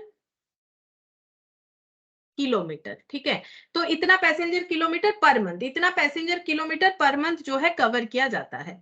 अब हम लोग, ये तो वर्किंग नोट बन गया। ठीक है, लेकिन यही मेन पार्ट है क्वेश्चन का, ये हमें कैलकुलेट करने आना चाहिए कि हम लोग जो भी टाइम पीरियड ले रहे हैं, ईयरली ले या मंथली ले। ठीक है, अब वो क्वेश्चन के ऊपर डिपेंड करेगा, जैसे ये क्वेश्चन ईयरली करो तो भी ठीक है, मंथली करो तो भी ठीक है। अब अगर देखो जैसे मैंने ये पर मंथ किया, अगर तुम लोग इसको ईयरली करना चाहते हो, अगर तुम लोग इसको ईयरली करना चाहते हो तो इस पे 12 मल्टीप्लाई कर दो, हो जाएगा। अगर इसको मंथली ईयरली करना चाहते हो तो इसमें 12 मल्टीप्लाई कर दो, क्योंकि पूरा चीज जो है मंथ के हिसाब से, इसमें 12 मल्टीप्लाई करोगे तो आंसर आएगा 28,80,000 पैसेंजर किलोमीटर। अगर ईयरली करोगे तो ये आंसर आएगा इसके जगह, बस और कुछ नहीं। ठीक है, बाकी कैलकुलेशंस भी उस तरह से हम दिखा देंगे कि अगर ईयरली करते तो क्या होता, हम दोनों तरीके से ही दिखा देते हैं। अब हम लोग निकालेंगे स्टेटमेंट ऑफ कॉस्ट। अब हम लोग को कॉस्ट को क्या करना है, जैसे अभी थोड़ी देर पहले मैंने यहाँ पर दिखाया, हम लोगों को कॉस्ट को यहाँ पर 3 पार्ट में डिवाइड करना है, स्टैंडिंग, वेरिएबल या रनिंग या फिर मेंटेनेंस। लेकिन वहां पर हमें ना सारे कॉस्ट अलग अलग कैलकुलेट करके दिए थे, यहाँ पर नहीं दिया है, तो हम लोग क्या करेंगे, खुद से आइडेंटिफाई करेंगे कॉस्ट पर पैसेंजर किलोमीटर। हम एक काम करते हैं, हम ना यहाँ पर दोनों तरीके से तुम लोग को करके दिखाते हैं, पर मंथ करने से भी होगा, पर एनम करने से भी होगा, ताकि तुम लोग समझ पाओ कि हम क्या बोलना चाह रहे हैं। पर मंथ करो, पर एनम करो, दोनों तरीके से आंसर आएगा। ठीक है, अच्छा पहले पर मंथ वाला डेटा लिख लेंगे, फिर पर एनम वाला लिखेंगे। अच्छा, अब खर्चे को डिवाइड करते हैं, पहले लिखेंगे स्टैंडिंग चार्जेस। स्टैंडिंग में क्या क्या आएगा डिसाइड करना पड़ेगा। स्टैंडिंग चार्जेस पहले देख लेते हैं, स्टैंडिंग में क्या क्या आएगा। खर्चा देखते हैं, सबसे पहले यहाँ पर दिख रहा है बस का कॉस्ट, तो कॉस्ट थोड़ी ना लिखेंगे कॉस्ट तो ये तो फिक्स्ड एसेट परचेज है, ये तो खर्चे में नहीं आता है, इसका डेप्रिसिएशन आएगा। ठीक है, तो इस पे जो डेप्रिसिएशन लगेगा वो हम लोग का आएगा। तो 10 लाख पे कितना डेप्रिसिएशन होगा बता सकते हो, अगर लाइफ जो है वो 2.5 है, क्योंकि इसके अलावा तो और कोई डिटेल्स है नहीं डेप्रिसिएशन निकालने का। अगर 10 लाख का जो एसेट है वो 2.5 ईयर चलेगा, तो इस पे डेप्रिसिएशन कैसे कैलकुलेट करोगे, कौन सा मेथड अप्लाई होगा, SLM होगा कि WDV होगा? बोलो, सभी ने कभी ना कभी तो सीखा। हाँ बोलो, कितना? 4 लाख। 4 लाख। 4 लाख, हाँ। ये देखो SLM में होगा ना, क्योंकि ओरिजिनल कॉस्ट माइनस स्क्रैप जो कि यहाँ मिसिंग है divided by estimated useful life, ये वाला। WDV से तो होगा नहीं, तो 10 लाख डिवाइडेड बाय 2.5 करोगे तो 4 लाख। अब मुझे ये बताओ, ये जो 4 लाख निकाले हो, ये पर मंथ आया कि पर ईयर आया? पर ईयर आया। पर ईयर आया। क्यों पर ईयर आएगा? बिकॉज ये ईयर है ना, तभी तो ये पर ईयर आएगा। तो ये सारी चीजों को हमें समझना पड़ेगा। तो 10 लाख हम यहाँ पर करके दिखा देते हैं। पहले लिखते हैं डेप्रिसिएशन, ये फिक्स चार्ज होगा, ठीक है। डेप्रिसिएशन SLM के तरह हुआ ना, तो फिक्स्ड होगा। तो डेप्रिसिएशन कैसे निकालेंगे? 10 लाख डिवाइडेड बाई 2.5, ये आ रहा है 4 लाख। 4 लाख आ रहा है, तो 4 लाख हो जाएगा। अगर 4 लाख लिखते हैं तो पर एनम वाले कॉलम में लिखना पड़ेगा। हम ना पर एनम वाला कॉलम थोड़ा सा साइड में रख रहे हैं, ठीक है। दोनों तरीके से ही क्वेश्चन का आंसर होगा, साइमल्टेनियसली करते जाते हैं। तो यहाँ पर लिख देते हैं 4 लाख। लेकिन इसी चीज को अगर मुझे मंथ में दिखाना है तो क्या करेंगे? बोलो, इसी चीज को अगर मुझे मंथ में दिखाना है तो मुझे क्या करना चाहिए? 4 लाख डिवाइडेड बाई 12, ठीक है। तो यहाँ पर हो जाएगा 33,333। थोड़ा सा एब्सर्ट फिगर आ रहा है, कोई प्रॉब्लम नहीं होगा, क्वेश्चन हमारा इस तरह से भी होगा। अच्छा, इसके बाद देखो बोल रहा है कि इंश्योर्ड किया हुआ है 3% पर एनम, मतलब जो इंश्योरेंस का खर्चा है वो 3% पर एनम लगेगा। तो किस पे 3% चार्ज करें? एक्चुअली जो इंश्योरेंस किया जाता है ना, व्हीकल के कॉस्ट के ऊपर किया जाता है। कितना महंगा गाड़ी है उसके ऊपर इंश्योरेंस होता है। तो 10 लाख का गाड़ी है, 3% पर एनम इंश्योरेंस का खर्चा होगा, तो कितना होगा हर साल? 30,000। हाँ 30,000, करेक्ट। 30,000 इंश्योरेंस का खर्चा हो जाएगा। ये देखो 10 लाख का व्हीकल है और 3% पर एनम है, ठीक है। यहाँ ना लिख नहीं रहा, नहीं तो ना इतना जगह हम कवर नहीं कर पाएंगे। तो यहाँ पर लिख दिया 30,000। अच्छा, अब ये पर एनम में लिख दिया। तुम लोग दोनों मत करना एग्जाम में, कोई भी एक करना, लेकिन हम ये दिखाना चाहते हैं दोनों से आंसर होगा, इसीलिए कर रहे हैं। अब 30,000 को मंथली बना के दो। 30,000 डिवाइडेड बाई 12 कर लो, 2500। अच्छा, अब देखो यहाँ पर इंश्योरेंस लिख लिया मैंने, एनुअल टैक्स बता रहा है, तो ये कहां पर देंगे? टैक्स भी हमारा फिक्स्ड होता है, यहाँ पर लिखते हैं टैक्स। टैक्स का एनुअल खर्चा बता रहा है 20,000, तो एनुअल कॉलम में 20,000 लिख देते हैं। और इसको अगर पर मंथ बनाएंगे तो 20,000 डिवाइडेड बाई 12 कर लेंगे, तो ये हो जाएगा 16,667, ठीक है। 1667 हो रहा है, 1667, ठीक है। टैक्स का खर्चा हो गया। अच्छा, टैक्स के बाद देखो गैरेज रेंट है, तो गैरेज का जो रेंट है ये क्या हो जाएगा? गैरेज जो है इसका रेंट हमेशा क्या होगा? रेंट तो हमारा फिक्स्ड होगा, तो फिक्स्ड में ही लिख रहे हैं इसीलिए, ठीक है। 20,000 पर मंथ बोला है तो यहाँ 20,000 लिखेंगे। पर मंथ बोला है ना, तो यहाँ कितना लिखेंगे बताओ? 2,40,000। हाँ, 2,40,000 ये लिखना पड़ेगा, इंटू 12 कर दो, ठीक है। अच्छा, गैरेज रेंट के बाद एनुअल रिपेयर्स, तो रिपेयर्स जो है ना वो रिपेयर्स मेंटेनेंस में देंगे, तो वो लास्ट में लिखेंगे। अच्छा, इसके बाद देखते हैं बस, तो ये 2.5 बोला है। अच्छा, यहाँ कुछ सैलरी बोला है, ड्राइवर सैलरी पर मंथ और कंडक्टर सैलरी पर मंथ, तो सैलरी फिक्स्ड होता है, तो ड्राइवर्स सैलरी, तो ड्राइवर सैलरी पर मंथ बताया है तो 30,000। अब 30,000 पे 12 मल्टीप्लाई करके हम लोगों को, ओ सॉरी मैंने उल्टा कॉलम में लिख दिया ना, ये 30,000 पर मंथ है, इधर लिखेंगे। अच्छा, इस पे 30,000 पे 12 मल्टीप्लाई करो, 3 लाख। 3,60,000। हाँ, 3,60,000, 3,60,000। अच्छा, ड्राइवर सैलरी के बाद ये क्या दिया हुआ था? कंडक्टर, कंडक्टर सैलरी, ये भी मंथली दे रखा है। देखो कंडक्टर सैलरी दे रखा है 25,000 पर मंथ, मतलब इधर लिखेंगे। ये मंथ वाला था, ये एनम वाला था, कितना होगा? 3 लाख। 3 लाख। अच्छा, 3 लाख। इनका एक कमीशन भी था, ठीक है, इनका एक कमीशन भी था, वो लिखेंगे, वो लास्ट में ऐड करेंगे, क्योंकि वो कमीशन जो है वो हमें कैलकुलेट करने के लिए डेटा नहीं पता, सेल नहीं पता ना, बोला है 10% ऑन सेल। अभी सेल कहाँ पता है? सेल पता नहीं है, कैसे निकालेंगे? तो ये वाले खर्चे को हम लोग लास्ट में ऐड करेंगे, हम दिखाएंगे कैसे करके होता है। अच्छा, अब एक सैलरी और भी था, देखो स्टेशनरी वेरिएबल में जाएगा। यहाँ पर जो स्टेशनरी का खर्चा बोल रखा है ना, ये हम लोग वेरिएबल में दे देंगे। नहीं, ये फिक्स्ड में ही दे देते हैं। स्टेशनरी का हम लोग का क्या बोल रखा है, पर मंथ बोल रखा है। स्टेशनरी फिक्स्ड ही कर देते हैं। मैम कमीशन वेरिएबल होगा ना? कमीशन वेरिएबल होगा, हाँ। हाँ, यहाँ तो आएगा ही नहीं, वैसे भी यहाँ आएगा नहीं। कमीशन वेरिएबल होगा क्योंकि सेल के ऊपर है, तो सेल तो हमेशा एक जैसा होगा नहीं, तो वेरिएबल होगा। स्टेशनरी का देखो, अब तुम लोग वेरिएबल में भी दे सकते हो, फिक्स्ड में भी दे सकते हो, क्योंकि स्टेशनरी का खर्चा हर मंथ एक जैसा होगा ऐसा जरूरी नहीं, लेकिन स्टेशनरी पे क्या क्या कवर कर रहा है उसके ऊपर डिपेंड करता है, ठीक है। तो हम लोग यहाँ पर फिक्स्ड में देते हैं। एक दो खर्चा जो थोड़ा सा कंफ्यूजिंग होता है, उसको अगर फिक्स्ड वेरिएबल में चेंज हो जाता है तो उससे कोई फर्क नहीं पड़ता है। स्टेशनरी में क्या क्या है वो तो हमें बताया नहीं है, तो स्टेशनरी को हम लोग फिक्स्ड मानेंगे, ठीक है। तो यहाँ पर लिखते हैं स्टेशनरी। और अगर ये बाय चांस रनिंग में लिख देते हो तो ऐसा कोई बात नहीं, लेकिन देखो रनिंग में होना भी नहीं चाहिए। हम थोड़ा सा गलत बता दिए, देखो स्टेशनरी रनिंग में होना भी नहीं चाहिए, क्योंकि स्टेशनरी का खर्चा गाड़ी चलने पे डिपेंड थोड़ी ना करता है, तो स्टेशनरी का खर्चा फिक्स्ड ही होगा, ठीक है। इसमें वेरिएबल का कोई चांसेस नहीं है। मैंने पहले थोड़ा सा गलत बता दिया बोलते बोलते। स्टेशनरी का खर्चा गाड़ी चलने पे डिपेंड नहीं करेगा, तो ये फिक्स्ड होगा। 1000 पर मंथ है, तो मंथ में 1000 लगाएंगे, यहाँ पर कितना लगा देंगे, 12,000। और एक फिक्स्ड खर्चा बचा हुआ है ये वाला, मैनेजर कम अकाउंटेंट जो है उनका सैलरी। मैनेजर कम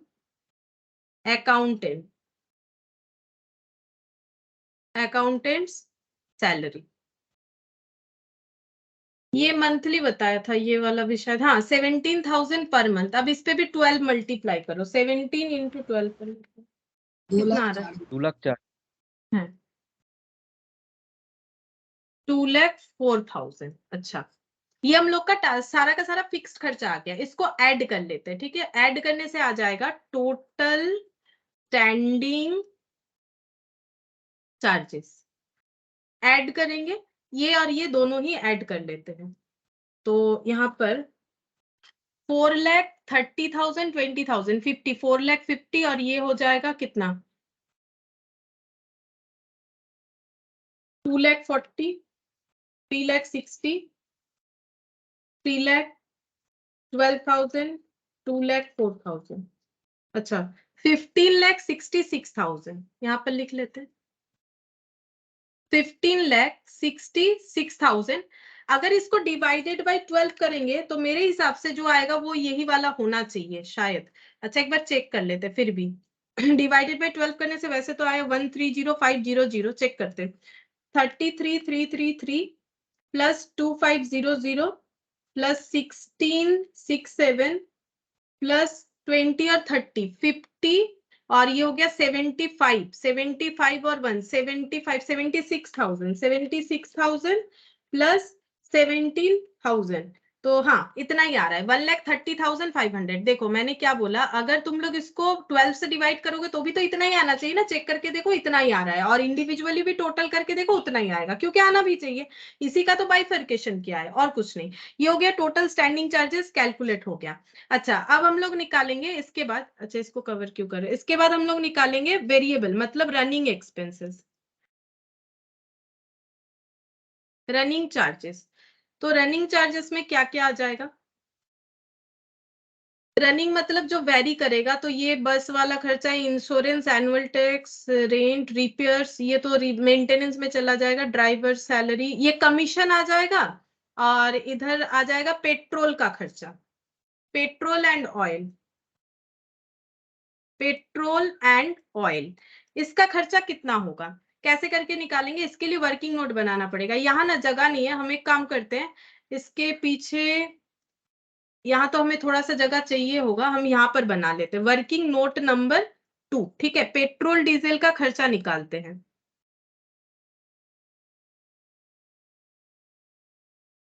ऑयल एक्सपेंसेस लिखते हैं, कितना होगा। अब देखो 1 किलोमीटर जाने पे कितना खर्चा होता है वो पहले निकाल लेते हैं। यहाँ पर बोला है कि 100 किलोमीटर अगर गाड़ी चलता है तो 500 रुपए का खर्चा होता है, ठीक है।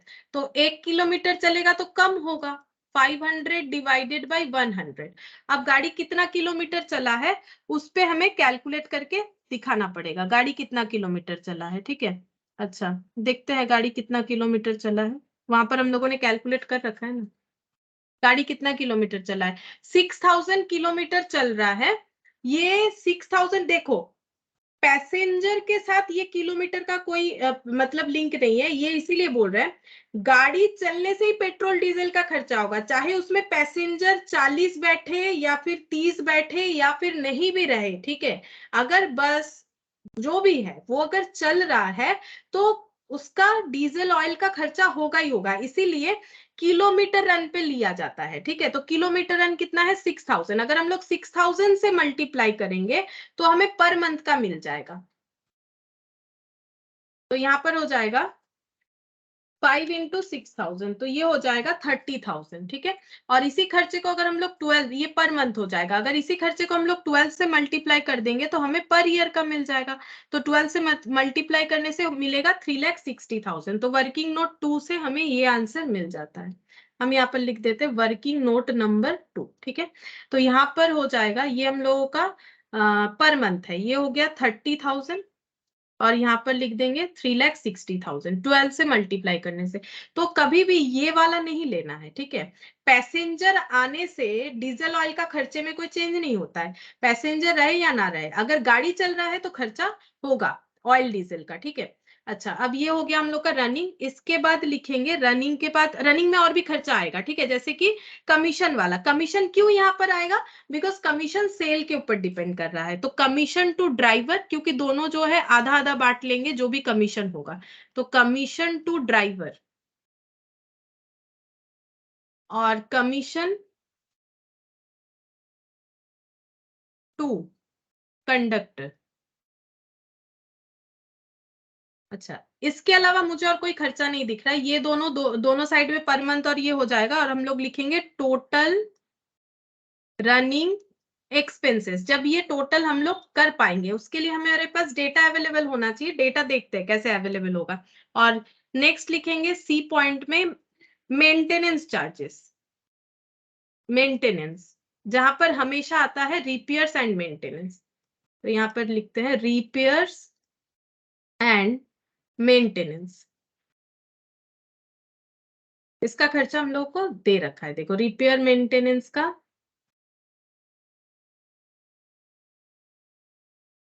2,04,000 एनुअल दे रखा है, मतलब यहां पर लिखेंगे 2,04,000। अब इसको डिवाइड कर देंगे 12 से तो हमें मंथली मिल जाएगा 17,000, ठीक है। अब ये सारे खर्चे ऐड करेंगे तो हम लोग को मिल जाएगा टोटल कॉस्ट।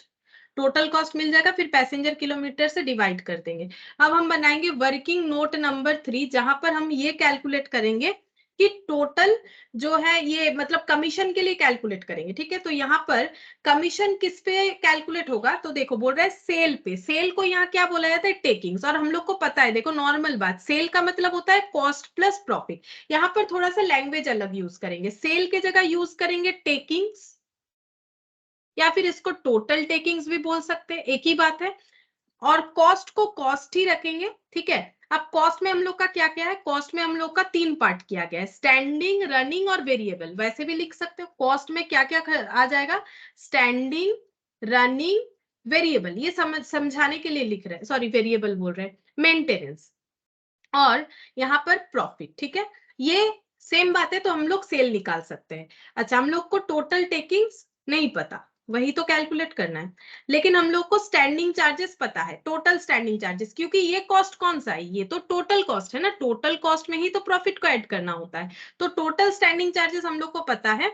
अगर हम लोग पर मंथ लेते हैं तो 1,30,500, हम दोनों तरीके से ही करके दिखा देंगे। यहाँ पर देखो 1,30,500, ठीक है। अच्छा, इसके बाद यहाँ पर रनिंग खर्चा ले लेते हैं, जितना लिखा हुआ है 30,000, बस 30,000 और इधर 17,000। तो यहाँ पर लिख दिया मैंने 30,000 प्लस 17,000। अच्छा, यहाँ पर और एक खर्चा आएगा, प्रॉफिट लिखने के पहले और एक खर्चा आएगा, ये तो 3 तरीके का। प्लस यहाँ पर क्या आ जाएगा, रनिंग में एक खर्चा जुड़ेगा, दैट इज कमीशन का खर्चा प्लस प्रॉफिट। वही तो निकालना है, कमीशन खर्चा हम लोग ऐड नहीं कर पाए ना, वही हम लोग का रह गया कमीशन का खर्चा। और कमीशन का खर्चा में क्या बोला है, 10% ऑफ टेकिंग्स कमीशन के हिसाब से देना पड़ेगा। तो कमीशन को क्या लिखेंगे, प्लस कर देते हैं 10% ऑफ टेकिंग्स, प्लस प्रॉफिट कितना होगा वो भी बताया था, नीचे देखो प्रॉफिट हमें बताया था 15% ऑन टेकिंग्स, इसको लिखते हैं 15% ऑन टेकिंग्स, ठीक है। अब देखो टेकिंग्स बहुत सारी जगह पे दिख रहा है, हम लोग ये मान लेते हैं let takings equal to X, ताकि हम लोग को क्वेश्चन को सॉल्व करने में आसानी हो। तो ये एक्स हो गया, 1,30,500 प्लस 30 प्लस 17 कितना हो जाएगा, 1,30,500 प्लस ये हो गया 47,000, तो यहाँ पर हम लोग का 1,77,500 आ गया, प्लस 10% ऑफ एक्स, मतलब 10% into x plus 15% into x. अब इसको सॉल्व करेंगे तो 10% मतलब 10 डिवाइडेड बाई 100 मतलब 0.1x, और ये 15/100 मतलब 0.15x, ठीक है। और यहाँ पर x 1,77,500।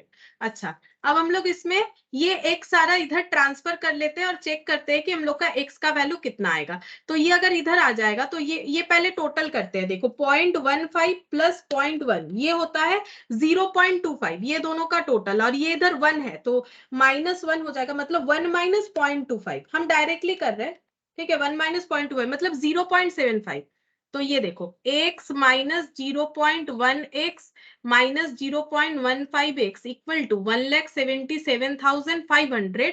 इसको सॉल्व करने से आ रहा है 0.75x, तुम लोग कैलकुलेटर पे करो, 1 माइनस 0.1 माइनस 0.115, 1,77,500, तो x इक्वल टू हो जाएगा 1,77,500 डिवाइडेड बाई 0.75।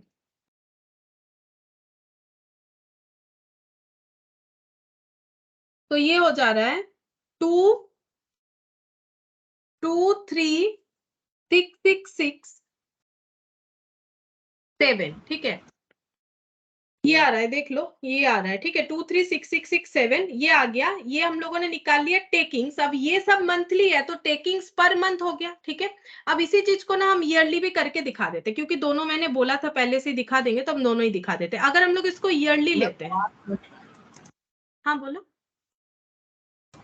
आवाज कट रहा है।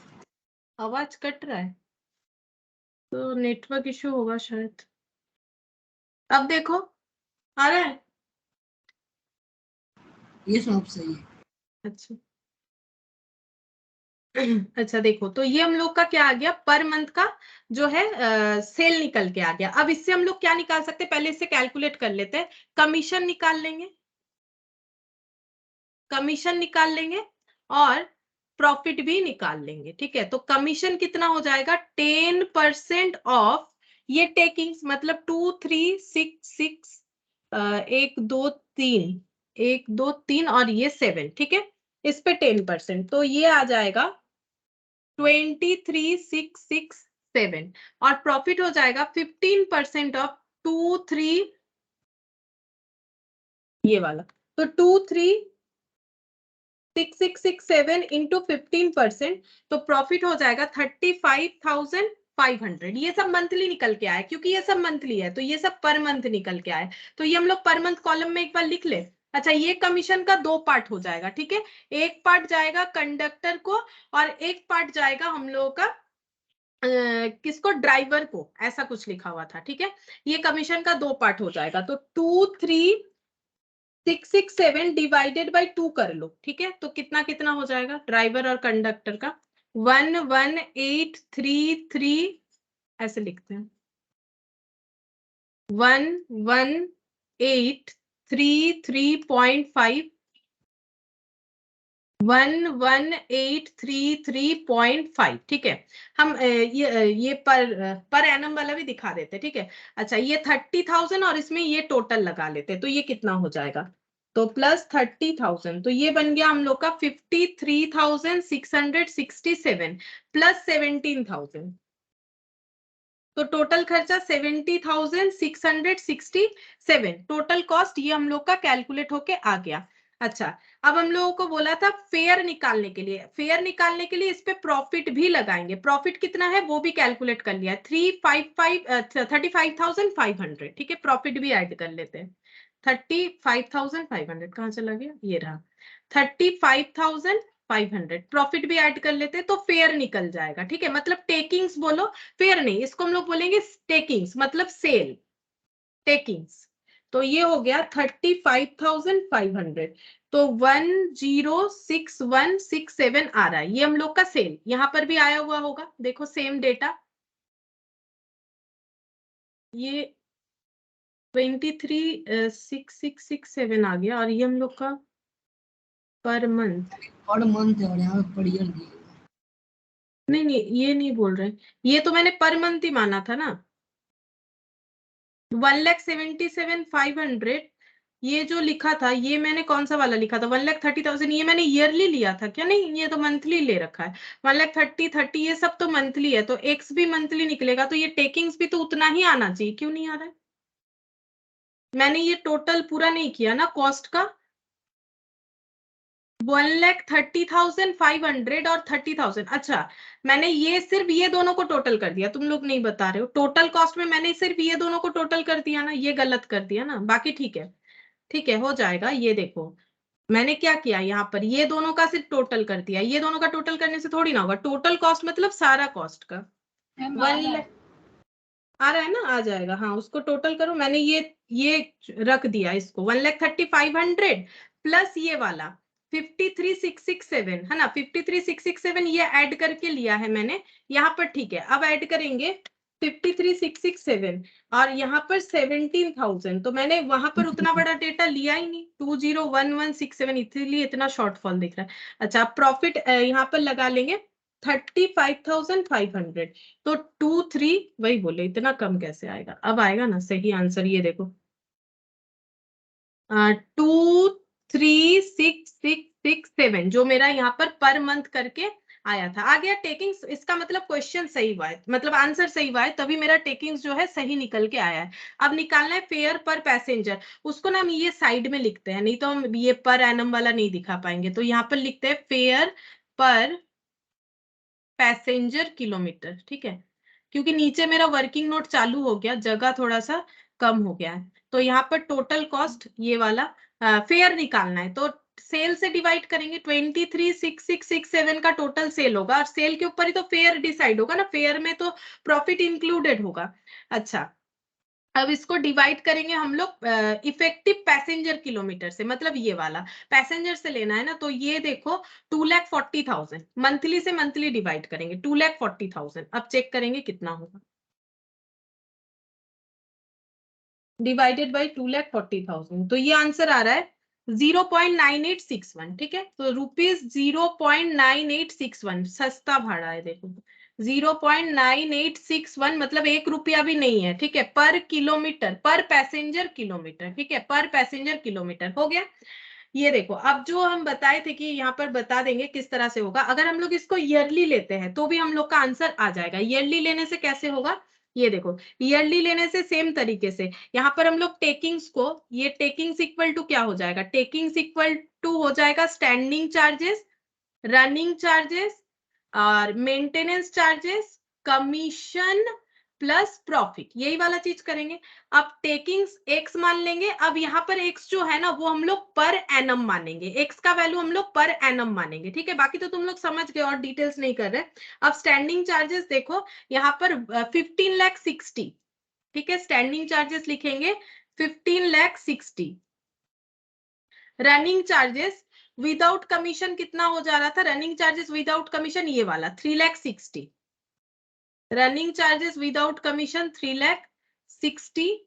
मेंटेनेंस चार्जेस यहाँ पर 2,04,000, 2,04,000, और कमीशन का खर्चा हो जाएगा 10% ऑफ टेकिंग्स, और प्रॉफिट हो जाएगा 15% ऑफ टेकिंग्स, ठीक है। अच्छा, अब ये ऐड कर लेते हैं, 15,60,000 प्लस 3,60,000 प्लस 2,04,000, ये हो गया टोटल 21,24,000। यहाँ पर माइनस करने से एक्स का वैल्यू तो उतना ही आएगा 0.75, इसमें तो कोई चेंज नहीं होगा ना, क्योंकि ये कैलकुलेशन तो सेम है, 0.75 एक्स आ जाएगा ये पूरा एडजस्ट करने पे, तो एक्स इक्वल टू हो जाएगा 0.75 कर लेते हैं, तो ये आंसर हो गया 28 लाख। मैम हाँ बोलो। मैम वो 15,66,000 होगा। ये वाला ना, अच्छा 15,66,000 होगा। अच्छा ये 66 लिखा है मैंने, मुझे 0 दिखा, अच्छा इसीलिए गलत हो गया। मतलब 15,66,000 होने से यहाँ पर कहाँ वैल्यू फिर चेंज हो जाएगा, तो 6,000 इस पे जोड़ देते हैं। 21,24,000 प्लस 6,000, तो ये हो जाएगा 21,30,000 हो जाएगा फिर 30,000। 21,30,000 डिवाइडेड बाई 0.75, ठीक है, तो ये हो गया 28,40,000। अब सही आएगा, ये पर एनम हो गया। 28,40,000 टेकिंग्स पर एनम हो गया। अब कमीशन कितना हो जाएगा 10% और प्रॉफिट कितना हो जाएगा 15%, ठीक है। तो 10% इसका वैल्यू कितना होगा, इस पे 10% लगा लेते हैं, तो 284000। इसका दो पार्ट हो जाएगा क्योंकि कंडक्टर को आधा और जो ड्राइवर है उनको आधा कमीशन जाएगा, तो डिवाइडेड बाई 2 कर लेते हैं, तो 1,42,000 करके एक एक जन को कमीशन जाएगा, ठीक है। और 15% कर लो, 28,40,000, इस पे 15% लगाएंगे तो ये हो गया 4,26,000 प्रॉफिट। अब देखो यहाँ पर अगर तुम लोग इंटू 12 करते ना तो भी तुम लोग का आंसर आ ही जाता, उसमें कोई प्रॉब्लम नहीं है, आ ही जाता। फिर भी मैंने बोला था तो हम दिखा दे रहे, 1,42,000 1,42,000 यहाँ पर लिख दिया, 1,42,000 1,42,000। अब 1,42,000 करके दो बार 2,84,000 और ये वाला 3,60,000, ये ऐड करने पे आ गया 6,44,000। यहाँ पर लिखेंगे 6,44,000 प्लस 2,04,000 और ये वाला भी लेना पड़ेगा 15,66,000, ठीक है। तो ये हम लोग का 24,14,000 आ रहा है। इसको भी 12 से मल्टीप्लाई करते तो वही आता, 24,14,000 आ रहा है। अब प्रॉफिट भी निकाल लिया था 15% मैंने, 15% का मतलब 4,26,000। अच्छा तो यहाँ पर लिख लेते 4,26,000 ऐड करेंगे तो 28 लाख यहाँ पर आ रहा है, 28 लाख, हाँ यही आना चाहिए। अभी अभी सेल निकाला हम लोगों ने 28,40,000। अब अगर इसका यूज करते तो फिर आंसर कैसे निकालते, cost per passenger kilometre, total cost 28,40,000 divided by effective passenger kilometre. अगर हम लोग पर एनम करेंगे तो मैंने बोला ये होगा 28,80,000 और इससे डिवाइड करने से भी देख लो सेम आंसर आ ही जाएगा 28,80,000। तो डिवाइडेड बाय 28,80,000, तो ये हो गया 0.986111 ऐसे आ रहा है, मतलब पर पैसेंजर किलोमीटर, क्योंकि निकालना तो पर पैसेंजर किलोमीटर है। मंथली से करो या ईयरली से करो फर्क तो नहीं पड़ेगा, बस इसका प्रेजेंटेशन इसके नीचे होना चाहिए, क्योंकि मेरा जगह ज्यादा लग गया तो इसीलिए वर्किंग नोट आ गया बीच में, बाकी इसका प्रेजेंटेशन नीचे होना चाहिए, यहाँ पर नहीं होना चाहिए, ठीक है।